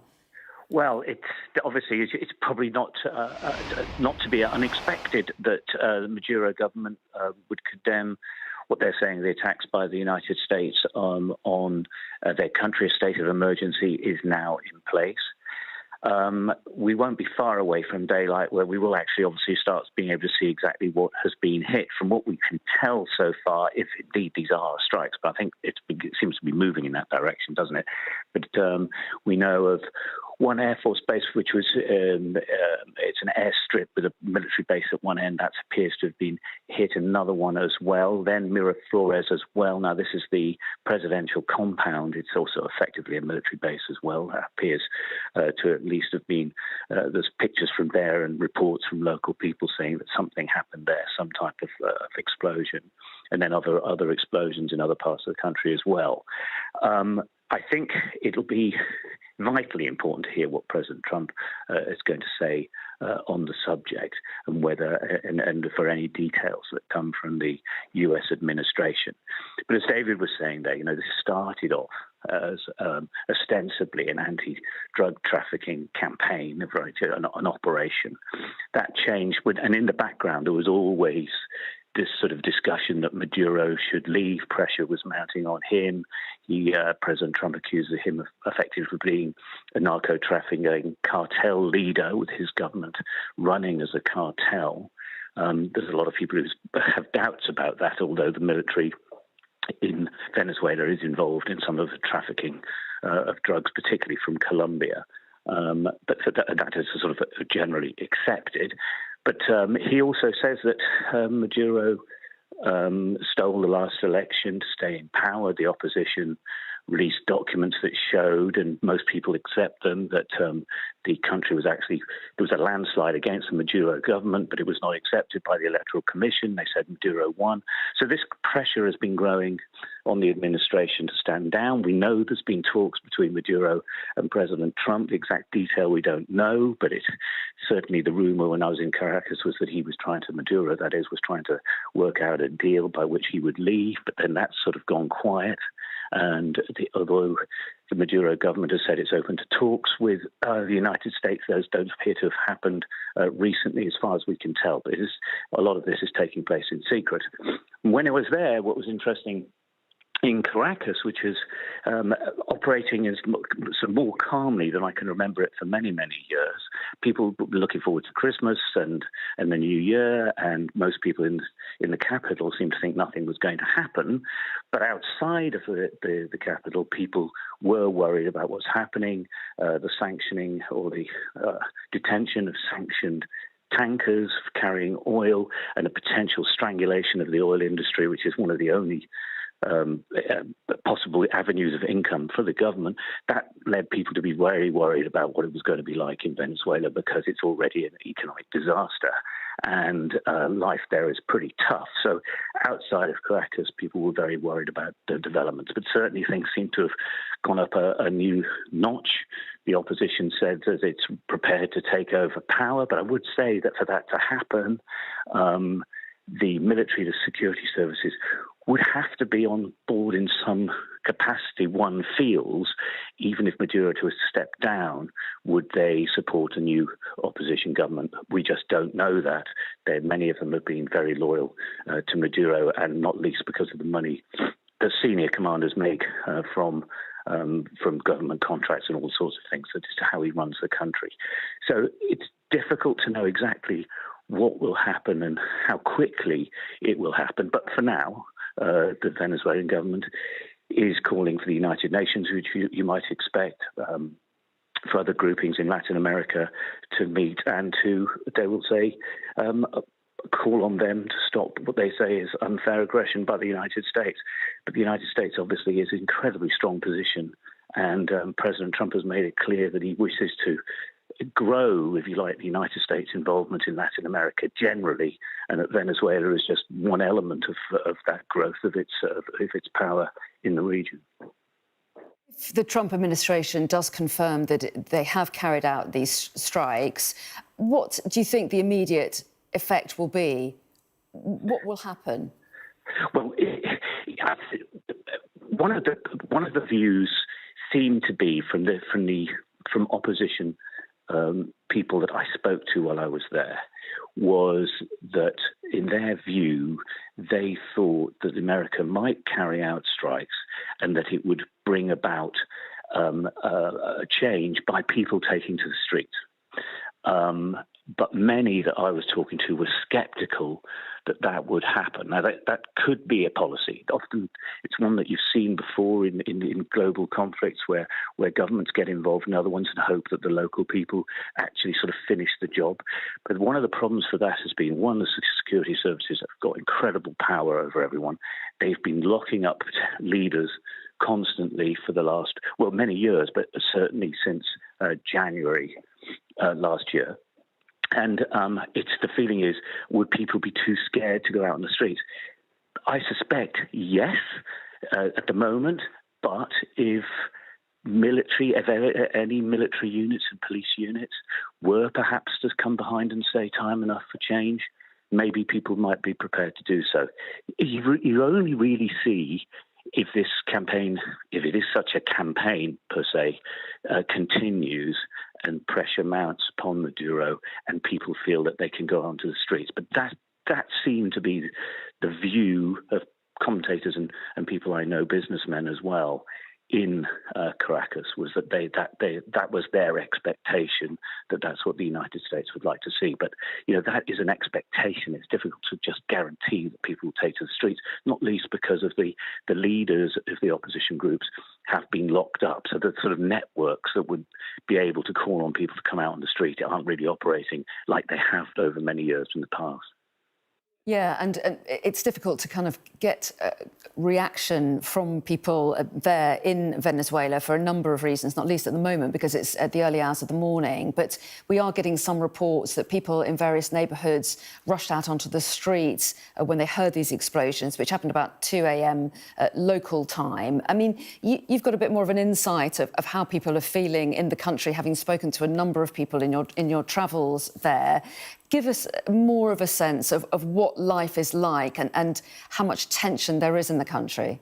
Well, as I say, that over the years of going there, particularly last few years, it was often very tense. There were huge numbers of demonstrations on the streets against the government.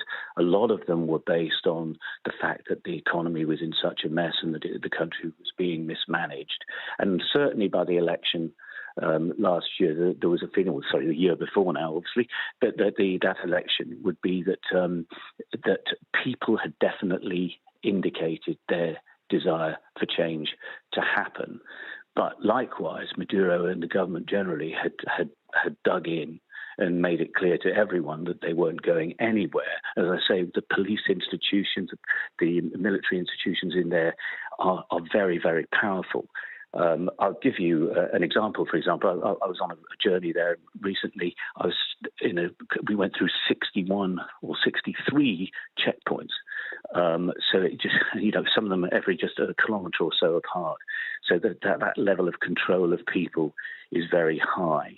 And I think many people, particularly, there are wealthy people and people that I've spoken to, said that actually in the last year or so, the Maduro government had been reaching out to them to try to sort of see about economic changes that could be brought in. And one prominent leader was telling me it's the most cooperation he's had with the government for years. And so I think that the pressure on Maduro and the government has been growing as much as that they did see that they had to do better than run the country in the old socialist way that it had done, because it just wasn't working.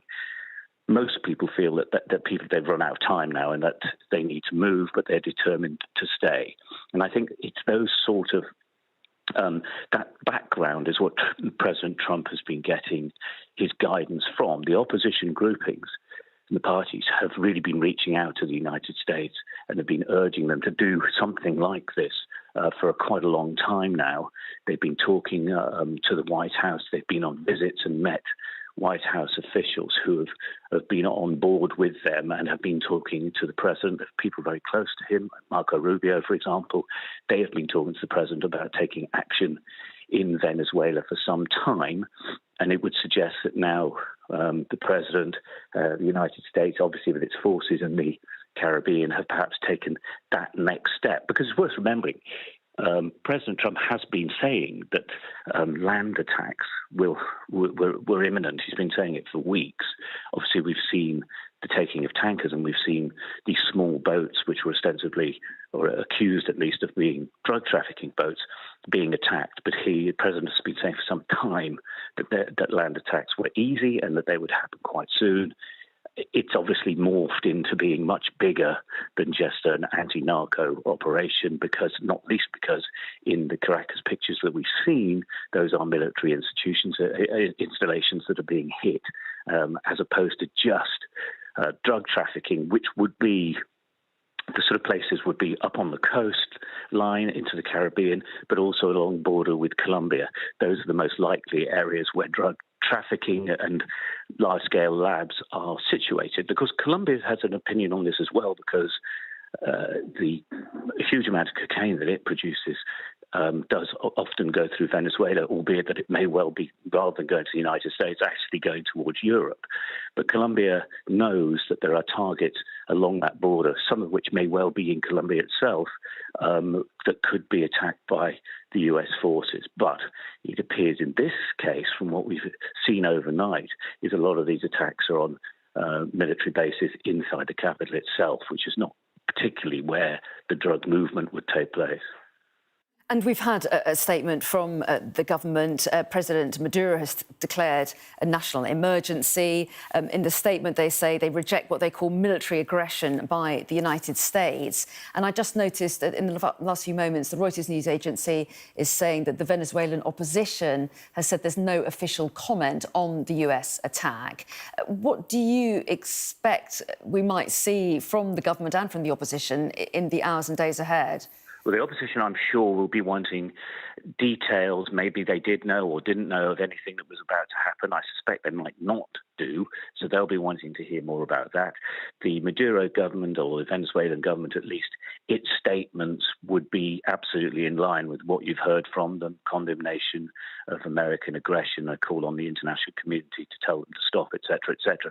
You would expect all of those things to happen. The crucial thing will be is what happens next. What will the United States do next? What will President Trump say? Is there open communication, perhaps back-channel communication with Maduro government to say, listen, this is what we can do. We've shown you now. Let's see some movement. Or will they just say, right, there's no need for further talking. We've got our targets and we're going to go through the list for as long as we see fit to bring about potentially the end of any type of drug operation coming out of Venezuela, but also oil and also military targets as well. So all of those things could be an escalation, or, and I suspect this is what the United States would like, that the indicators are to Maduro, time is up. They've said that many times before, but time is up and that you need to find a way out. But for him to leave, there would have to be some type of negotiation, not least for safe passage, which is what has, we believe, been promised in the past, but not safe passage for huge numbers of military figures, that many of whom the United States has already identified as drug traffickers in their own rights, let alone President Maduro himself. So there'll be a lot going on, but ostensibly at the beginning of this, as you like, for overnight, from this looks like the next phase of the steady build-up and the operation by the United States in the region. And very briefly, Stuart, how significant a moment do you think this might be? It's potentially huge. This could be the beginning of the end of the government of Nicolas Maduro and the Chavez revolution, and that a new political party could come in. That is certainly what the opposition is hoping for. They're saying that a lot of people who've been concerned about what happens next, for example, does it just turn into some type of bloodbath? They're saying no, Venezuela is a very grown-up country and it can have a peaceful transition of power. But you don't know. And I think the key to this is going to be the military and the security services as to whether they play ball, because just saying there's a change doesn't necessarily mean there is one if there isn't the sort of backing that they will need so that law and order stays in place and business continues and the country grows, maybe having new elections. You don't know. But it's precarious times, but it's potentially massive, yes. Thanks very much indeed. Thank you. It is 9 o'clock. If you're just joining us, let's bring you up to speed on our breaking news this morning. The Venezuelan government has declared a state of emergency and has accused the United States of carrying out what they say is military aggression after 7 explosions were heard across the capital city of Caracas.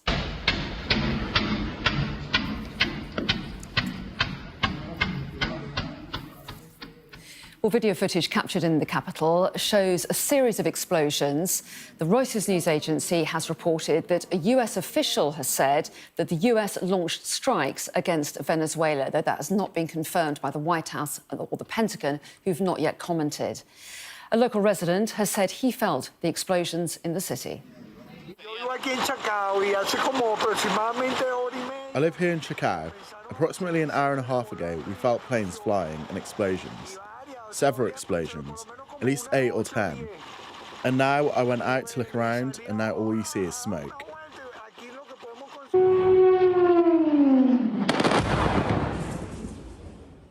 Well, sirens could be heard across the city with plumes of smoke rising into the sky. The Venezuelan government says the attacks took place in Caracas, Miranda, Aragua and Guarara. And this is the scene at Venezuela's main port in Guarara, where there were further explosions.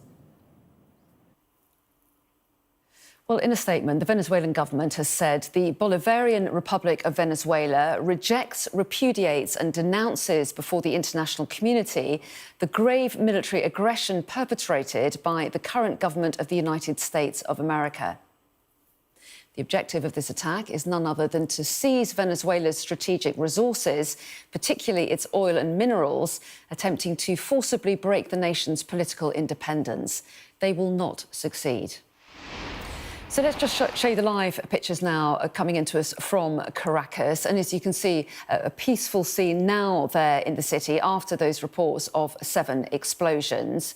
But let's get a little bit more analysis now. Dr. Christopher Sabatini is a senior research fellow for Latin America, US and the Americas programme at Chatham House and joins me now. Very good morning to you. Thanks so much for talking to us this morning. What do you make of these reports that we're getting out of Caracas this morning and the statement from the Venezuelan government? Well, first of all, it's undoubted that this is a U.S. attack. President Trump has been telegraphing this now for weeks, months even. What it looks like so far, and we really don't know because we're in the midst of it, is that the U.S. is focused on military installations or infrastructure, including Fort Tatiuna, which is a very key military installation. In fact, it's where President Nicolas Maduro has been alleged to be staying in some cases because there is a bunker there. But it's also in and of itself a very important military installation outside Caracas. There's also La Carlota Air Force Base, which was struck as well. And as you mentioned earlier in your report, the port facility. What I think this is intended to do is basically send a message to both Nicolas Maduro. We don't know how much they're targeting Nicolas Maduro. There have even been claims that helicopters are flying low over the country of the type that would be carrying U.S. Special Ops forces. I don't think an invasion is underway in any sort of strict sense of the term, but maybe there could be some on-the-ground operations. We'll have to see. But at the moment right now, what we do know is that there were these military strikes. They clearly are targeting military installations. I think the attempt here is to try to either force Nicolas Maduro to leave of his own volition or also force the military to make a decision. Face an invasion or ongoing attacks or remove the president and stage some form of transition. Now, the question is what form of transition that would be and whether that would be sufficient to basically satisfy the United States and satisfy the opposition in Venezuela. We really don't know. Now, in terms of the Venezuelan government's reaction, it is, as you would predict, they're alleging with some legitimacy that this is a violation of national sovereignty. But we do have to recognize this is a government that a little over a year ago in 2024 flagrantly stole the presidential elections. And so in this, Donald Trump is correct. This is an illegitimate government. Now, in terms of international law, whether that is sufficient to justify the sorts of military strikes we're seeing, or even the strikes against alleged narco boats that have been occurring actually since September 2nd, we don't know. I think that's highly dubious, but clearly the U.S. is going all in right now and taking this to the next step. And what do you think the effect will be? You talk about wanting to send a message. What impact might it have? You know, this could go one of two ways. I mean, in the one case, this could provoke a rally around the flag effect. Even in Venezuela, only about 35% of Venezuelans are in favor of a U.S. military invasion or even action to promote regime change.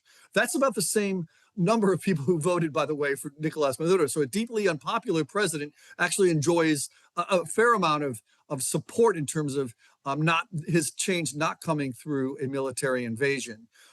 So we'll have to see what happens there. But the other option is that, you know, in spite of the rally around effect, is that maybe there is some sort of collapse and they do invite some sort of regime change.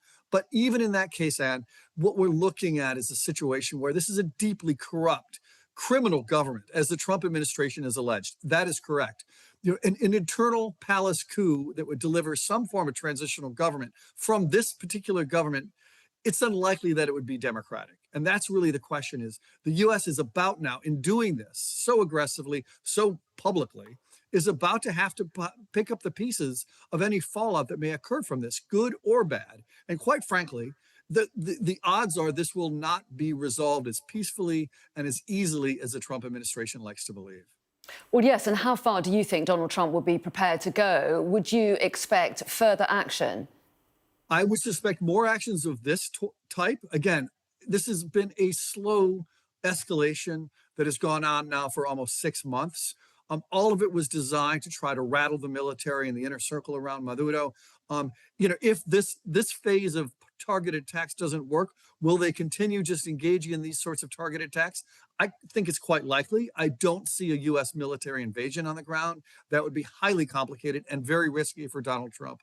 Politically, even in the United States, there's a very low number of American citizens who support military action in Venezuela. Part of that's because the Trump administration has been changing its narrative, not fully and robustly making the case it needs to make to the American people. So these sorts of strikes could become the norm, if you will, over the next couple of days until there's some form of change. And what that needs to look like, we don't know, because Trump's never fully articulated it, except for the fact that Nicolás Maduro needs to go. But this could continue, but much farther in terms of U.S. boots on the ground. I see that as highly unlikely, at least in any massive sense of U.S. military invasion. And what about the reaction of the international community? I noticed that the Reuters news agency, just in the last few moments, is putting out that the country, they describe it as Venezuela's ally, Iran, has condemned what they're describing as a US military attack as a blatant violation of its national sovereignty and territorial integrity. I mean, we're going to get lots of statements of response, aren't we? What do you think they're likely to be, and what kind of level of support would Donald Trump have if he does confirm that it's him who's ordered these strikes? Well, first of all, Venezuela's supporters, if you will, allies globally are Iran, Russia, China, Nicaragua, Cuba, kind of a rogues gallery, if you will, of regimes globally. And Iran's reaction is actually expected because they too are experiencing right now popular demonstrations against the regime. And Donald Trump has said that any deaths of protesters will be met with basically fire and fury. So it's not a coincidence that the Trump administration is doing this just after it threatened Iran. So Iran could see itself in this. And that's where you get to your point, is what happens if those rogue countries begin to go all in and defend Venezuela? They don't have the wherewithal financially, militarily, even geographically to be able to defend Venezuela, the Maduro government militarily, but this could provoke a broader response internationally, even among U.S. allies, including Mexico, Brazil, and other countries, to criticize the U.S. actions that will weaken any international support for any regime policy that may occur, whatever that may be, and quite frankly, even the Democratic opposition. So this is a very tricky thing for the U.S. administration because they were already under fire for having blown up these 30-some narco boats, boats that they were alleging were carrying narcotics, but we don't really know because they provided no evidence. That was outside international law. This is even a step further that will surely provoke a wave of condemnation from a number of countries, some of whom were even before very allied with the Democratic opposition and very critical of the stolen elections of 2024. Now, how they react to the U.S.'s unilateral approach, we don't know, but I can expect it will be very critical of the U.S.'s approach. Are you surprised by this focus on Venezuela by the Trump administration? Quite frankly, no.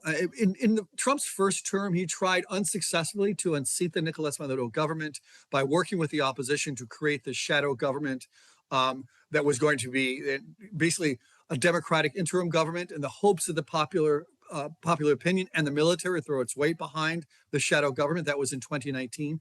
That failed. The shadow government was dissolved in 2022.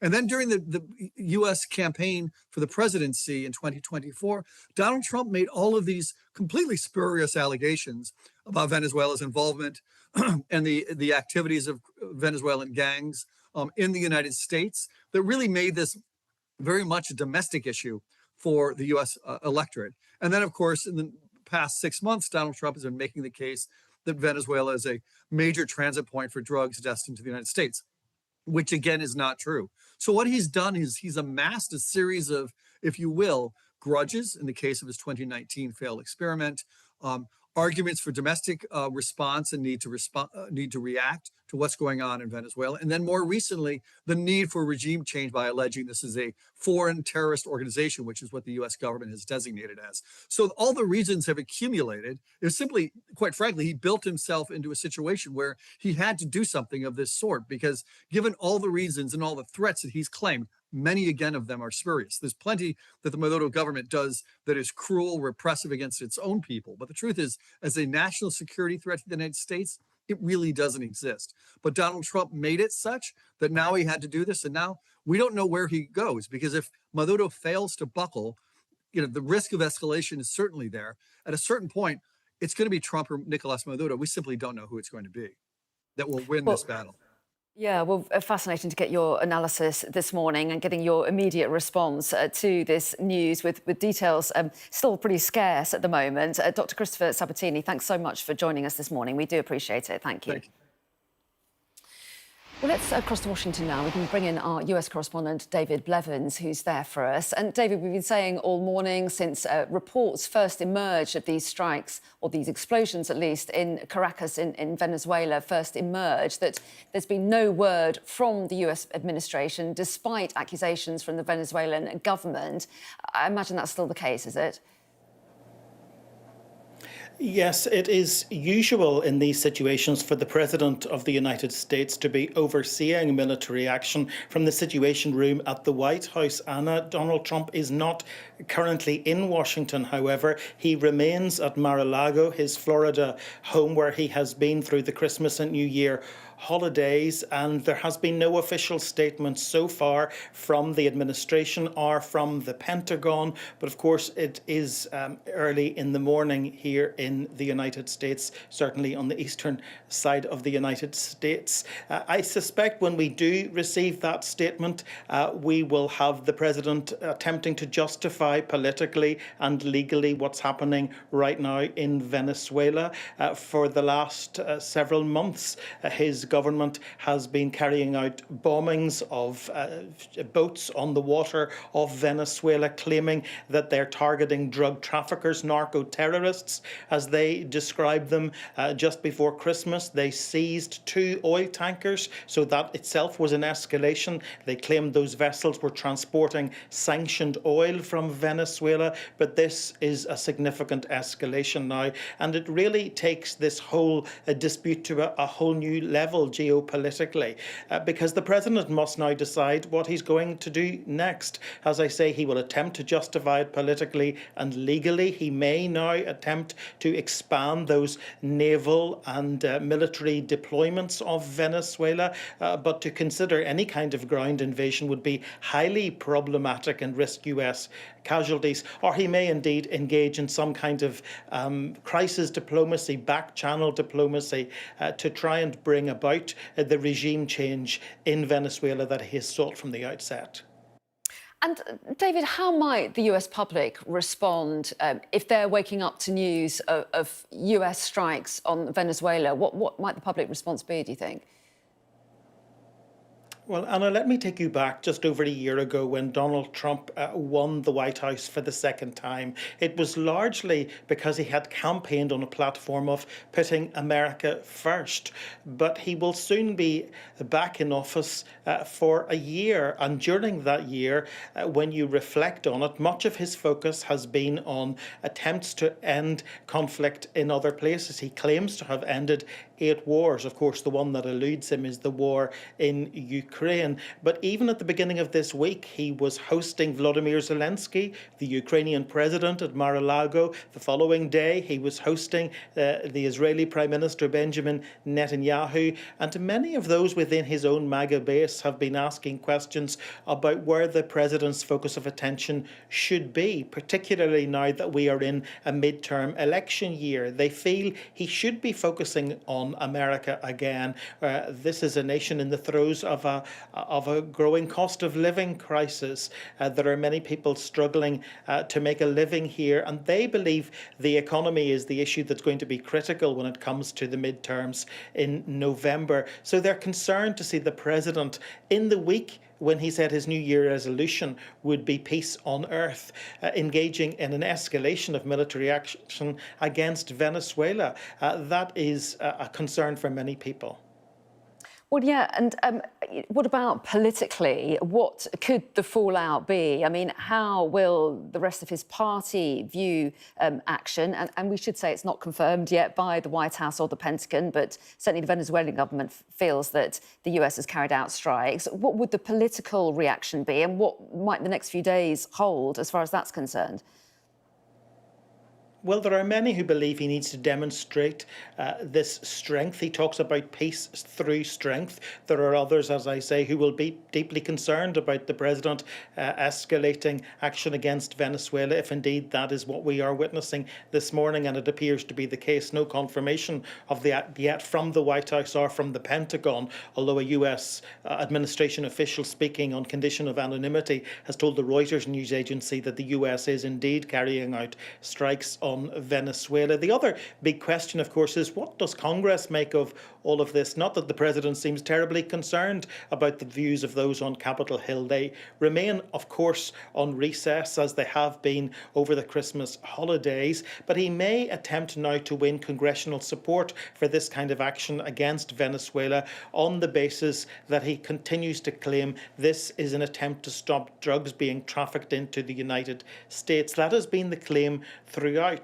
But there have been huge questions about international law, given that the Trump administration has provided very little evidence to support those claims to date. In fact, on one occasion, there was a double strike on a vessel that had already been incapacitated while there were survivors in the water. That led to the Secretary of Defense, or Secretary of War, as he styles himself, Pete Hegseth, being summoned to Capitol Hill to answer questions about his activities. But on that occasion, they claimed it was about an attempt to stop drug traffickers, and I suspect they will continue to do that. But there are big decisions still ahead now for the president, because if this doesn't bring about the regime change he seeks, what does he do next?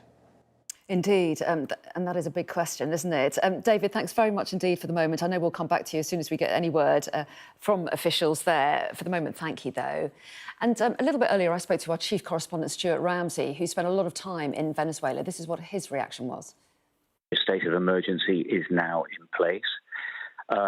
We won't be far away from daylight, where we will actually obviously start being able to see exactly what has been hit. From what we can tell so far, if indeed these are strikes, but I think it seems to be moving in that direction, doesn't it? But we know of one Air Force base, which was it's an airstrip with a military base at one end. That appears to have been hit. Another one as well. Then Miraflores as well. Now, this is the presidential compound. It's also effectively a military base as well. That appears to at least have been, there's pictures from there and reports from local people saying that something happened there, some type of explosion, and then other explosions in other parts of the country as well. I think it'll be vitally important to hear what President Trump is going to say on the subject, and whether and for any details that come from the U.S. administration.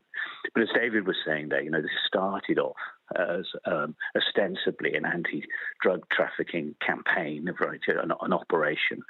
That changed, and in the background there was always this sort of discussion that Maduro should leave. Pressure was mounting on him. President Trump accused him of effectively being a narco-trafficking cartel leader, with his government running as a cartel. There's a lot of people who have doubts about that, although the military in Venezuela is involved in some of the trafficking of drugs, particularly from Colombia. But that is sort of generally accepted. But he also says that Maduro stole the last election to stay in power. The opposition released documents that showed, and most people accept them, that the country was actually, there was a landslide against the Maduro government, but it was not accepted by the Electoral Commission. They said Maduro won. So this pressure has been growing on the administration to stand down. We know there's been talks between Maduro and President Trump. The exact detail we don't know, but it's certainly the rumor when I was in Caracas was that he was trying to, Maduro, that is, was trying to work out a deal by which he would leave, but then that's sort of gone quiet. And although The Maduro government has said it's open to talks with the United States. Those don't appear to have happened recently, as far as we can tell. But a lot of this is taking place in secret. When I was there, what was interesting in Caracas, which is operating as more calmly than I can remember it for many, many years. People were looking forward to Christmas and the New Year, and most people in the capital seemed to think nothing was going to happen. But outside of the capital, people were worried about what's happening, the sanctioning or the detention of sanctioned tankers carrying oil, and a potential strangulation of the oil industry, which is one of the only possible avenues of income for the government.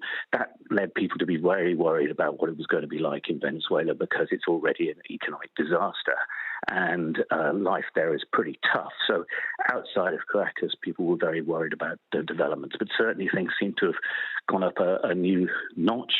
The opposition said that it's prepared to take over power, but I would say that for that to happen, the military, the security services would have to be on board in some capacity, one feels. Even if Maduro to step down, would they support a new opposition government? We just don't know that. Many of them have been very loyal to Maduro, and not least because of the money that senior commanders make from government contracts and all sorts of things. That is how he runs the country. So it's difficult to know exactly what will happen and how quickly it will happen. But for now, the Venezuelan government is calling for the United Nations, which you might expect, for other groupings in Latin America to meet and to, they will say, call on them to stop what they say is unfair aggression by the United States. But the United States obviously is in an incredibly strong position, and President Trump has made it clear that he wishes to grow, if you like, the United States' involvement in Latin America generally, and that Venezuela is just one element of that growth of its power in the region. If the Trump administration does confirm that they have carried out these strikes, what do you think the immediate effect will be? What will happen? Well, one of the views seemed to be from opposition people that I spoke to while I was there, was that in their view, they thought that America might carry out strikes and that it would bring about a change by people taking to the streets. But many that I was talking to were sceptical that would happen. Now, that could be a policy. Often it's one that you've seen before in global conflicts where governments get involved in other ones and hope that the local people actually sort of finish the job. But one of the problems for that has been, one, the security services have got incredible power over everyone. They've been locking up leaders constantly for the last, many years, but certainly since January last year. And the feeling is, would people be too scared to go out on the streets? We're just going to interrupt at that to bring you this post that Donald Trump has put on Truth Social. As you can see, he says there, the United States of America has successfully carried out a large-scale strike against Venezuela and its leader, President Nicolas Maduro, who has been, along with his wife, captured and flown out of the country. The post goes on. This operation was done in conjunction with US law enforcement. Details to follow. He says there will be a news conference today at 11 a.m. at Mar-a-Lago. Thank you for your attention to this matter, Donald J. Trump. So let's bring in our US correspondent, David Blevins. So, David, a significant development. Yes, highly significant. This has gone further than we were anticipating. The president now confirming that his government has not just carried out a large-scale strike against Venezuela, but has captured its leader, the Venezuelan president, Nicolas Maduro, and his wife, who Donald Trump says have now been flown out of the country. That is indeed an escalation in the dispute between the United States and Venezuela. The president says there will be a news conference at 11 a.m. It's just 4:25 in the morning here in Washington, so that is still some time away. But at least we do now have some confirmation from the President of the United States in relation to what we've been witnessing in the early hours of the morning in Venezuela, where there were 7 explosions in quick succession and low-flying aircraft. There were some reports of ground activity. That was something people were sceptical about, but you would assume there will have had to be some kind of ground activity if they have indeed captured the Venezuelan President Nicolas Maduro and his wife. Now, the fact that they have been flown out of Venezuela as well will raise questions about what exactly is going on right now.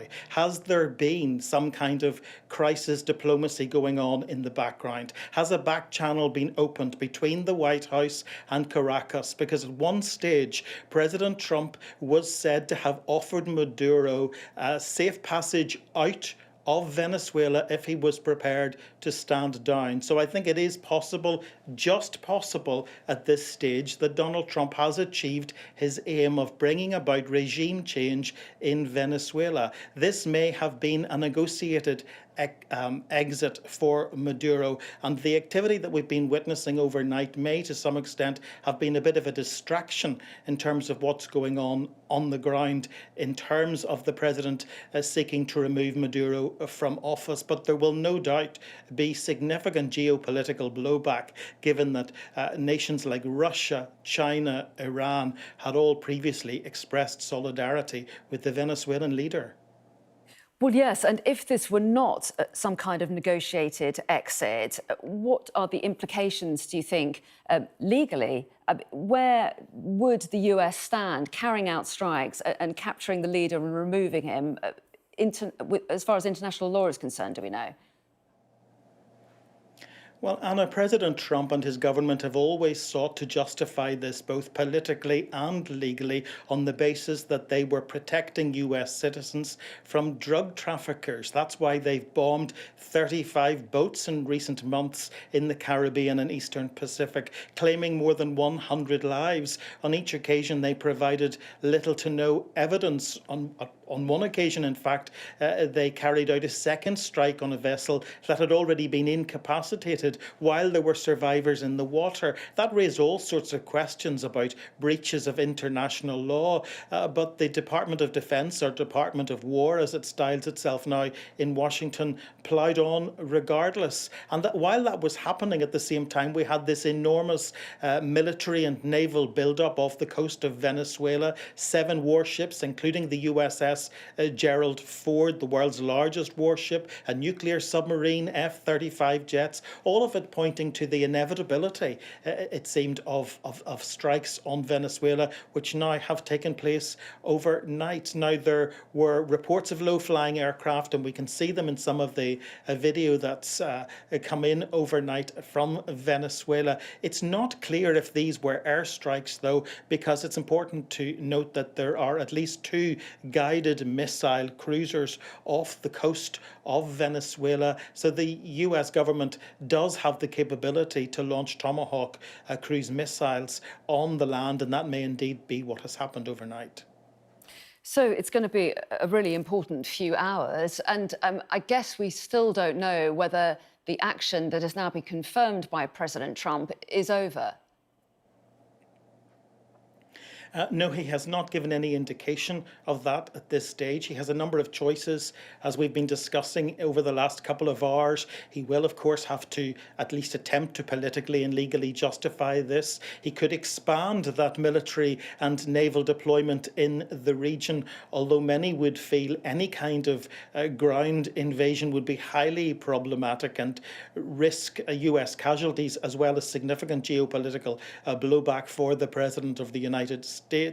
Or, as we've been discussing, there could be further back-channel negotiations, perhaps to see the leader of the opposition, Maria Machado, the woman who won the Nobel Prize recently, installed as president, or someone else installed as president, as successor to Maduro. But President Trump has always alleged that Nicolas Maduro was leading a drugs cartel. He was a dictator and should be removed. That's been the allegation from the outset. He talked about that during his first term. In fact, President Joe Biden doubled down on that. But according to the latest statement from the President of the United States, Maduro is no longer in Venezuela. I think it is worth taking just a moment, Anna, to remind anyone just joining us that we now have confirmation from the President of the United States, who is not, interestingly, overseeing this from the Situation Room at the White House, where you would normally find a President of the United States on these occasions. He remains at Mar-a-Lago, his home in Florida, where he has spent the Christmas and New Year holidays. But at 4:20 a.m. Washington time this morning, he posted on Truth Social these words: "The United States of America has successfully carried out a large-scale strike against Venezuela and its leader, President Nicolas Maduro, who has been, along with his wife, captured and flown out of the country. This operation was done in conjunction with US law enforcement. Details to follow." He goes on to say there will be a news conference today at 11 a.m. at Mar-a-Lago. "Thank you for your attention to this matter, President Donald J. Trump." The very fact that he is posting online in the early hours of this morning tells you just how significant a development this is, that the US government has not just carried out large-scale strikes against Venezuela, but has, according to Donald Trump, captured President Nicolas Maduro and his wife, and that they've been flown out of the country. As you say, David, extraordinary development. Thanks very much indeed for the moment. Let's get some reaction then, Stuart Ramsey, to that post put on social media by Donald Trump in the last few moments. As David Blevins was saying there, confirming that the United States has carried out what they call a large-scale strike against Venezuela and its leader, President Nicolas Maduro, who they say has been, along with his wife, captured and flown out of the country. Stuart Ramsey, an extraordinary development there. It's absolutely incredible, isn't it? Obviously, a planned attack on Venezuela and then a big operation to catch the president. We know, or at least it was always said in Caracas when I was there recently, that President Maduro was moving around and a lot, and we know that the CIA operatives would be working in Venezuela. Presumably, this is what they've been doing. The Americans have always made it clear that, and there's been a number of instances in this past where they have said, we know exactly where Maduro is at any given time. He thinks he can move around, but there was always a suspicion that they had at least some way of following his movements. This would suggest that either the CIA was operating in the country, and maybe, and this is something that has been doing the rounds for some time, is that certain elements within his own security detail and or the military were on board for potential regime change. Apparently, President Maduro had become increasingly untrusting of his immediate inner circle. And we were told that he was hardly seeing any of his original advisors, but it was just down to a small number who he trusted. So potentially there is something like that has taken place, the CIA operating there perhaps as well, coming up with attack presumably military targets, which would be disconcerting for them, but the main effort being to try and catch the president, which according to President Trump has happened and that he's been taken away. Of course, it reminds me of Manuel Noriega, the president, which is pretty much what the Americans did there as well, captured him, took him back to the United States and put him on trial. And that may be what their plan is for Nicolas Maduro. But an incredible turn of events. It's interesting talking to people in Caracas overnight. They were saying, yes, they heard aircraft, but there is one video I saw, which was, I'm sure we've been showing it as well, of helicopters. The American ones, one has to assume that was, those were now actual real pictures of the no, obviously it could have been Venezuelan helicopters being moved around, but it had that feeling of that something was up, but it was difficult to, we still haven't been able to, we weren't reporting that because we didn't know what was happening, but certainly the president is confirming now that this incredible operation has taken place, completely unexpected. They've caught Maduro and taken him out. Now, what happens next? You know, the opposition have been saying that they can take over and set up a new government. The opposition groups are actually, a lot of them are outside of the country. The next potential president who voted into it was one of the last elections actually in Madrid. We'll have to see whether they will be moving back towards Venezuela shortly. But likewise, what will happen now on the streets? I'm assuming people will come out, but what will the security forces do? This could be, really quite dangerous times in Venezuela in this immediate aftermath, because now who's running the country? What will his previous lieutenants do? What will the military do? We don't know. But incredible developments, and as I say, completely unexpected. Lots of people had talked about possibilities, but most were much more along the lines of Maduro being forced to stand down, not the United States going in and getting him and taking him out. But that is quite incredible. Yes, extraordinary developments. And we just have the sketchiest of details, just this one post from the president on Truth Social saying that President Maduro with his wife have been captured and flown out of the country. There are all sorts of scenarios, as you have spelled out, that could have been surrounding that. I mean, is it possible, do you think, that this could have been some kind of negotiated exit? It's not impossible because there had been talks taking place, though they appear to have dried up.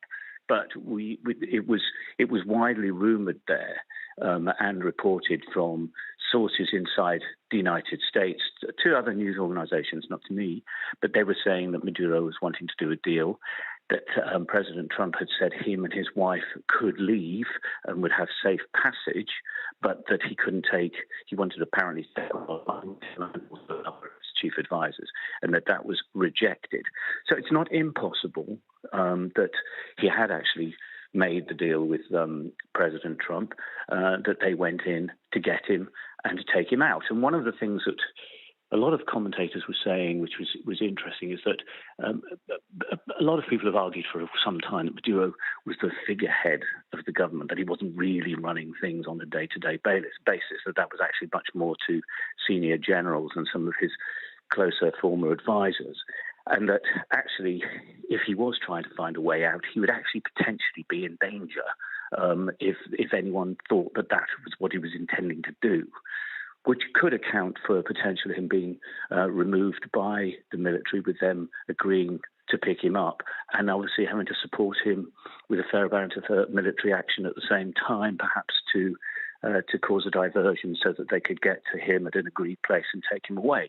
So that's definitely one possibility. It was an aggressive takedown, and that they knew where he was and they went. We don't know, but maybe the president says he's going to be speaking in a few hours' time.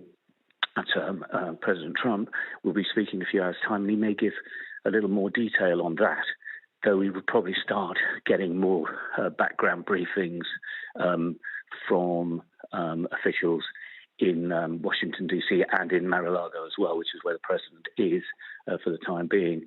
Perhaps they'll start giving some guidance as to exactly what happened and who said what and did what at when, etc. But as it stands, the president, or the nominal president of Venezuela, has at least been taken by American forces out of the country, leaving behind him a country that still has its military and its security services in place. And we don't know who is leading them, and we don't know what their position is going to be on what happens next. Senior members thinking either, if you like, stand and go against the opposition and a crackdown, or they may say enough's enough and they're out and try to find their own way out of the country as well. We just do not know. As I say, the political opponents, the opposition, says that they're ready to take government, that while many of their colleagues have been arrested, they still had a sort of underground network that was capable of moving in and taking over as soon as they were able to do so. That might still happen, but we just have to see what happens in the next few hours, but certainly days as well. This could be very uncertain times, and we'll be looking to see what happens in Caracas in the next few hours. Will people just come out to the streets to perhaps celebrate, and what will the military do if they do? We just do not know. The worst case scenario is that they're hunkering down and that they're going to continue to try and keep control of the population. That would be very nasty. So we just don't know what will happen. But potentially, you could see a lot of people on the streets quite shortly. Stuart, thanks very much indeed for that analysis. Swiftly after the breaking news of the last few minutes, US President Donald Trump has confirmed that the US has captured Venezuelan President Nicolas Maduro during a nighttime raid, which also saw strikes on the capital city of Caracas. In response, the Venezuelan government has declared a state of emergency and has accused the United States of carrying out what they say is military aggression. Well, posting on his Truth Social, President Trump said that the Venezuelan leader and his wife had been captured by US forces and flown out of Venezuela.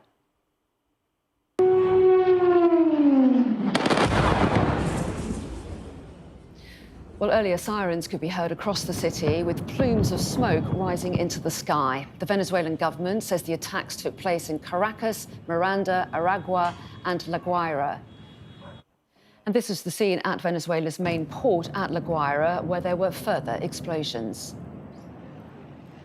And let's just show you the live pictures now from the Venezuelan capital, Caracas. As you can see, all quiet, apparently, there in the capital, but a huge... We are told that President Trump is going to hold a news conference at 4 p.m. our time, 11 a.m. there in the States, following his announcement that Nicolas Maduro had been captured. So huge developments in the last few minutes. Let's get some reaction from our security and defence analyst, Professor Michael Clark. Hi there, Michael. What's your reaction? What do you make of this? Yeah, Anna, well, it's the big one. It's Maduro.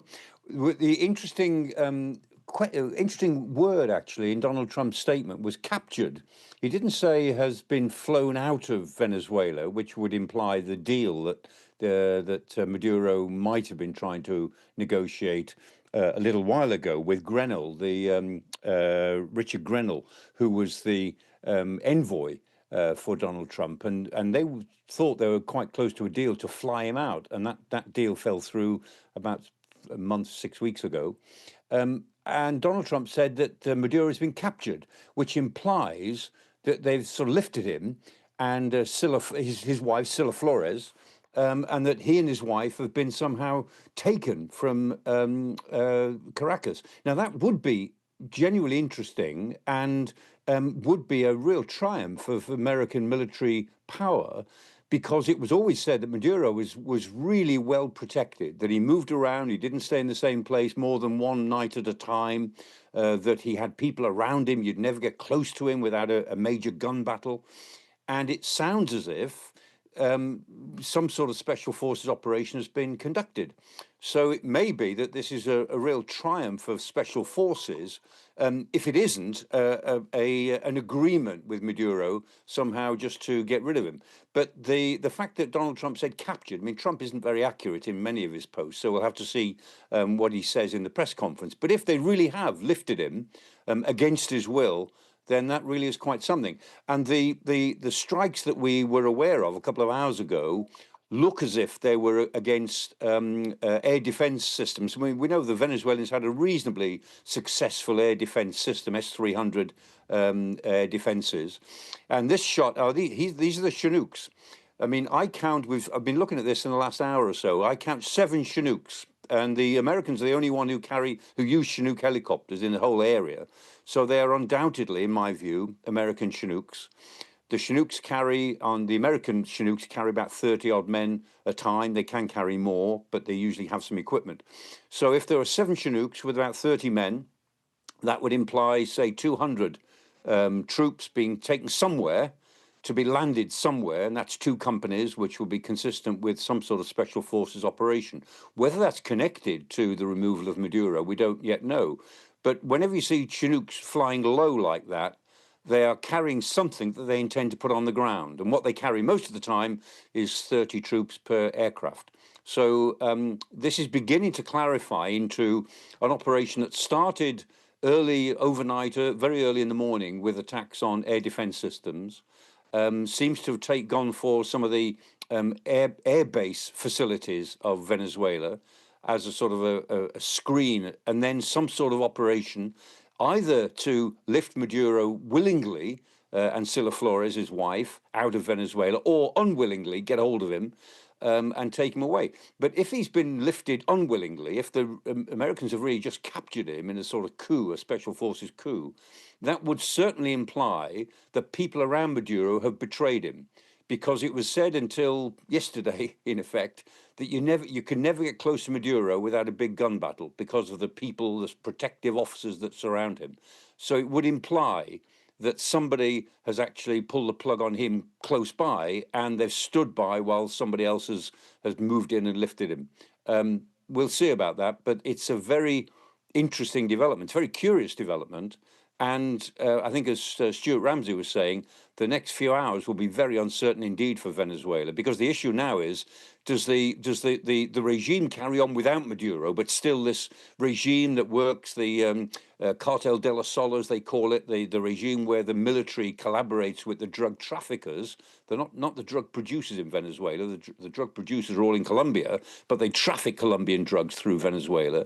Does that group stay in place without Maduro, or somehow does Maria Machado's opposition come out onto the streets and try to take over the government with the general approval, but not wholesale approval of the rest of the world?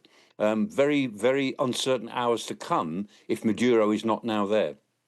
Indeed, and those crucial bits of information we still don't have, do we, regarding the nature of President Maduro's capture and being taken out of the country. But where does this leave Venezuela, do you think? And how much attention will be given to what the public's reaction is? Are people likely to come out on the streets, and what significance could that have? Well, I think it's entirely possible. I mean, always in these situations, Anna, the question is, what does the army do? Does the army obey its senior commanders, and the senior commanders take a government view, and in this case, a Maduro government view, or do they sit on their hands? Do senior commanders say, we'll let events take their course? I mean, armies can either intervene or not intervene at these moments, and whichever they do is very consequential. So that's the first question. Second question is, I think people will come out on the streets because Maduro was absolutely very unpopular. I mean, we know that in effect he lost overwhelmingly the last election, even though he pretended, or his people pretended, that they didn't lose it, but we all know that they did, and that was very well documented by the opposition. And then thirdly, there's 8 million Venezuelans who cross the border into Colombia, who I imagine will want to come back. I mean, they're living pretty miserable lives in Colombia, and Venezuela is potentially a rich, important, big country with a population of about 30 million people. So, you know, to lose 8 million from a population of 30 million means that there's an enormous amount of talent that may come back into the country once there is a sense that there is a new beginning. So, the big question is, in the next few hours, can stability be maintained, some sort of stability, or does the place fall into incipient civil war between a sort of an elitist army and the ordinary people? Or does the army sit on its hands? Does the opposition come out? Is there some sort of interim arrangement for a transition that may take a few months that would bring a sense of optimism and stability? It's a bit like, what we saw in Syria about a year ago. Suddenly, I mean, Assad had gone, he'd off to Moscow, and the old regime had gone, and there was an enormous sense of optimism. Now, there's lots has gone wrong in Syria in the years since, but nevertheless, Syria is in a better position now than it was a year ago, regardless of all the things that have happened. And Venezuela might be the same. It might be that they're in for a rocky year, but an optimistic one, if there is a sense that there really will be a new beginning, not just a continuation without Maduro of this dictatorship, which has taken hold of Venezuela literally over the last quarter of a century. Michael, we'll come back to you shortly, but I do want to bring in our special correspondent, Stuart Ramsey, who's on the line for us now. And Stuart, you have some news, don't you, to bring us? We've been talking to contacts in Venezuela who are very close to the opposition. And their position, and these aren't necessarily guaranteed, but what they're being told, these political operatives, is that this was actually a negotiated deal between President Maduro, his wife, and the United States government, and that this was an agreed exit strategy for him, and that he was met and taken away by the American forces. And I would say that obviously President Trump has said that Maduro has been captured, but the uncertainty amongst the political opposition in Venezuela, and we're talking very, very high sources here, are saying that they're in position, in their opinion, Maduro had done a deal with the United States, that this coordinated operation, there was a military support for it, that there were attacks that took place potentially to allow a diversion, and that Maduro knew he was meeting the Americans and has been taken away. Again, I would say at that caveat that President Trump said he has been captured, but it would have been an audacious move, one fraught with danger, if it wasn't an agreement. But as I say, that is what we're hearing from very senior sources within the opposition political movement in Venezuela. If indeed these sources are correct and it was a negotiated exit, what does that mean then for Venezuela? It means that right now, and I think Michael was just touching on it, is what happens next and what happens with the military and the security services who are all still there. We definitely had the sense that if this type of thing was happening, and by the way, it was rumoured while I was there that this is what might happen with Maduro, and that at the time there was a sense that the military wouldn't allow it to happen, and that it actually, if it was true, that it was his own life could be in danger from some of the inner circle. But as it stands now, he's gone. The government ostensibly still is in place, although without its figurehead, but many have argued that he didn't really run the country anyway. And it will be really critically important as to what the military and the security services decide to do in the coming days and even hours. As Michael was saying, they might just sit it out. I mean, and just say, okay, well, we remain on base and the people and the transition takes place. But they might not. We just don't know. We'll have to see. I think people will be out on the streets quite soon, and we'll have to see then what is the reaction of the security services, because obviously this is a massive change, but it doesn't mean that the whole of the organisation, which is the government of Nicolas Maduro, has disappeared. It hasn't. It's still there, as far as we can tell, unless other deals have been done. We do know that Maduro was talking to President Trump. There was a negotiation taking place, but it was reported at the time, a few weeks ago, that he wanted to take a lot of money and quite a lot of his senior officials with him, and that the administration said absolutely not, only you and your wife can go. Maybe they did that deal. But we also know that the CIA was operating in the country, so maybe it was, as the President alluded to, a sort of takedown. But it's interesting that these senior opposition people are pretty convinced it was a done deal. And we know from being in being in talks with them for a very long time now, they kept advising us things are happening, you'll see. Maybe this is exactly what those initial contacts between us and them were, and that now it's actually come to fruition. Indeed, and whatever the way in which Maduro was taken out of the country, whether it was negotiated or not, I guess the position of the army is now absolutely crucial, but also the opposition party. Yes, so can they get themselves organised quickly to get themselves into power? Opposition is made up, actually, of a groupings of actual political opponents who are quite a lot of the time don't get on particularly well, but they have sort of coalesced to come together to actually form an opposition, have close conversations with the United States, and calling for the America to intervene and to get rid of Maduro because he rigged the elections a year or so ago. They need to organise themselves. They said they are ready to go, and as you say, absolutely the critical thing is going to be the security services, which is vast, and the military as well, which have an iron fist on movement around the country. What are they going to do? You know, are the borders, we're getting rumours that the borders are about to close, but maybe that's all going to change. Literally, you don't know what's going to happen next, actually, with this one, because it has developed so quickly.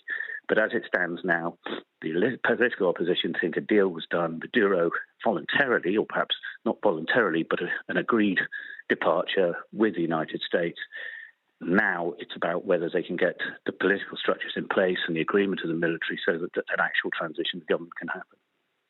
And you've spent a lot of time talking to people in Venezuela. How do you think this news might go down there, the fact that the United States has airlifted their president out of the country? I think many people will be absolutely ecstatic. I mean, there's still a significant number of people who support the regime and Nicolas Maduro, but those numbers have dropped off a lot. But there will be those there who actually are dyed-in-the-wool socialist supporters of the regime that started under Hugo Chavez, and they will probably be very angry about this. But the vast majority of people are going to be pleased, I think, but they will be scared because, while life was fairly normal in Caracas, it wasn't outside of the capital. People are very concerned about what's going to happen next. And this, I think, will only add to that because as it stands now, nobody really knows what's left of the regime, what their reaction be. Will they just say, he's gone, we're going to have the deputy president will take over and we carry on as normal. And if you go to the streets, we'll shoot you, which they have done in the past. So critically dangerous times, I suspect, for a lot of people in Venezuela.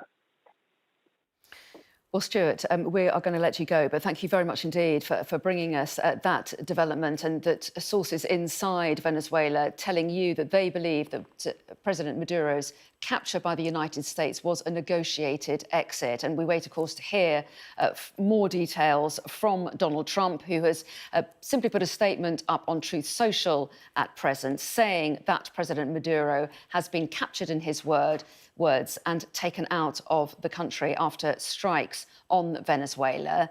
Well, let's go back to our defence analyst, Michael Clark, Professor Michael Clark. Michael, you were listening there to what Stuart Ramsey was telling us, that sources have been telling him that they believe that the capture of President Maduro was a negotiated exit. Clearly, we have no confirmation of that, but how much difference would that make, do you think? Yeah, that's quite important, Anna, because, and that's consistent with the fact that there's been relatively little violence. As we were saying before, if the special forces of the US had lifted him against his will, you would have expected there to have been quite a lot of fighting because Maduro was known to be protected by a lot of people.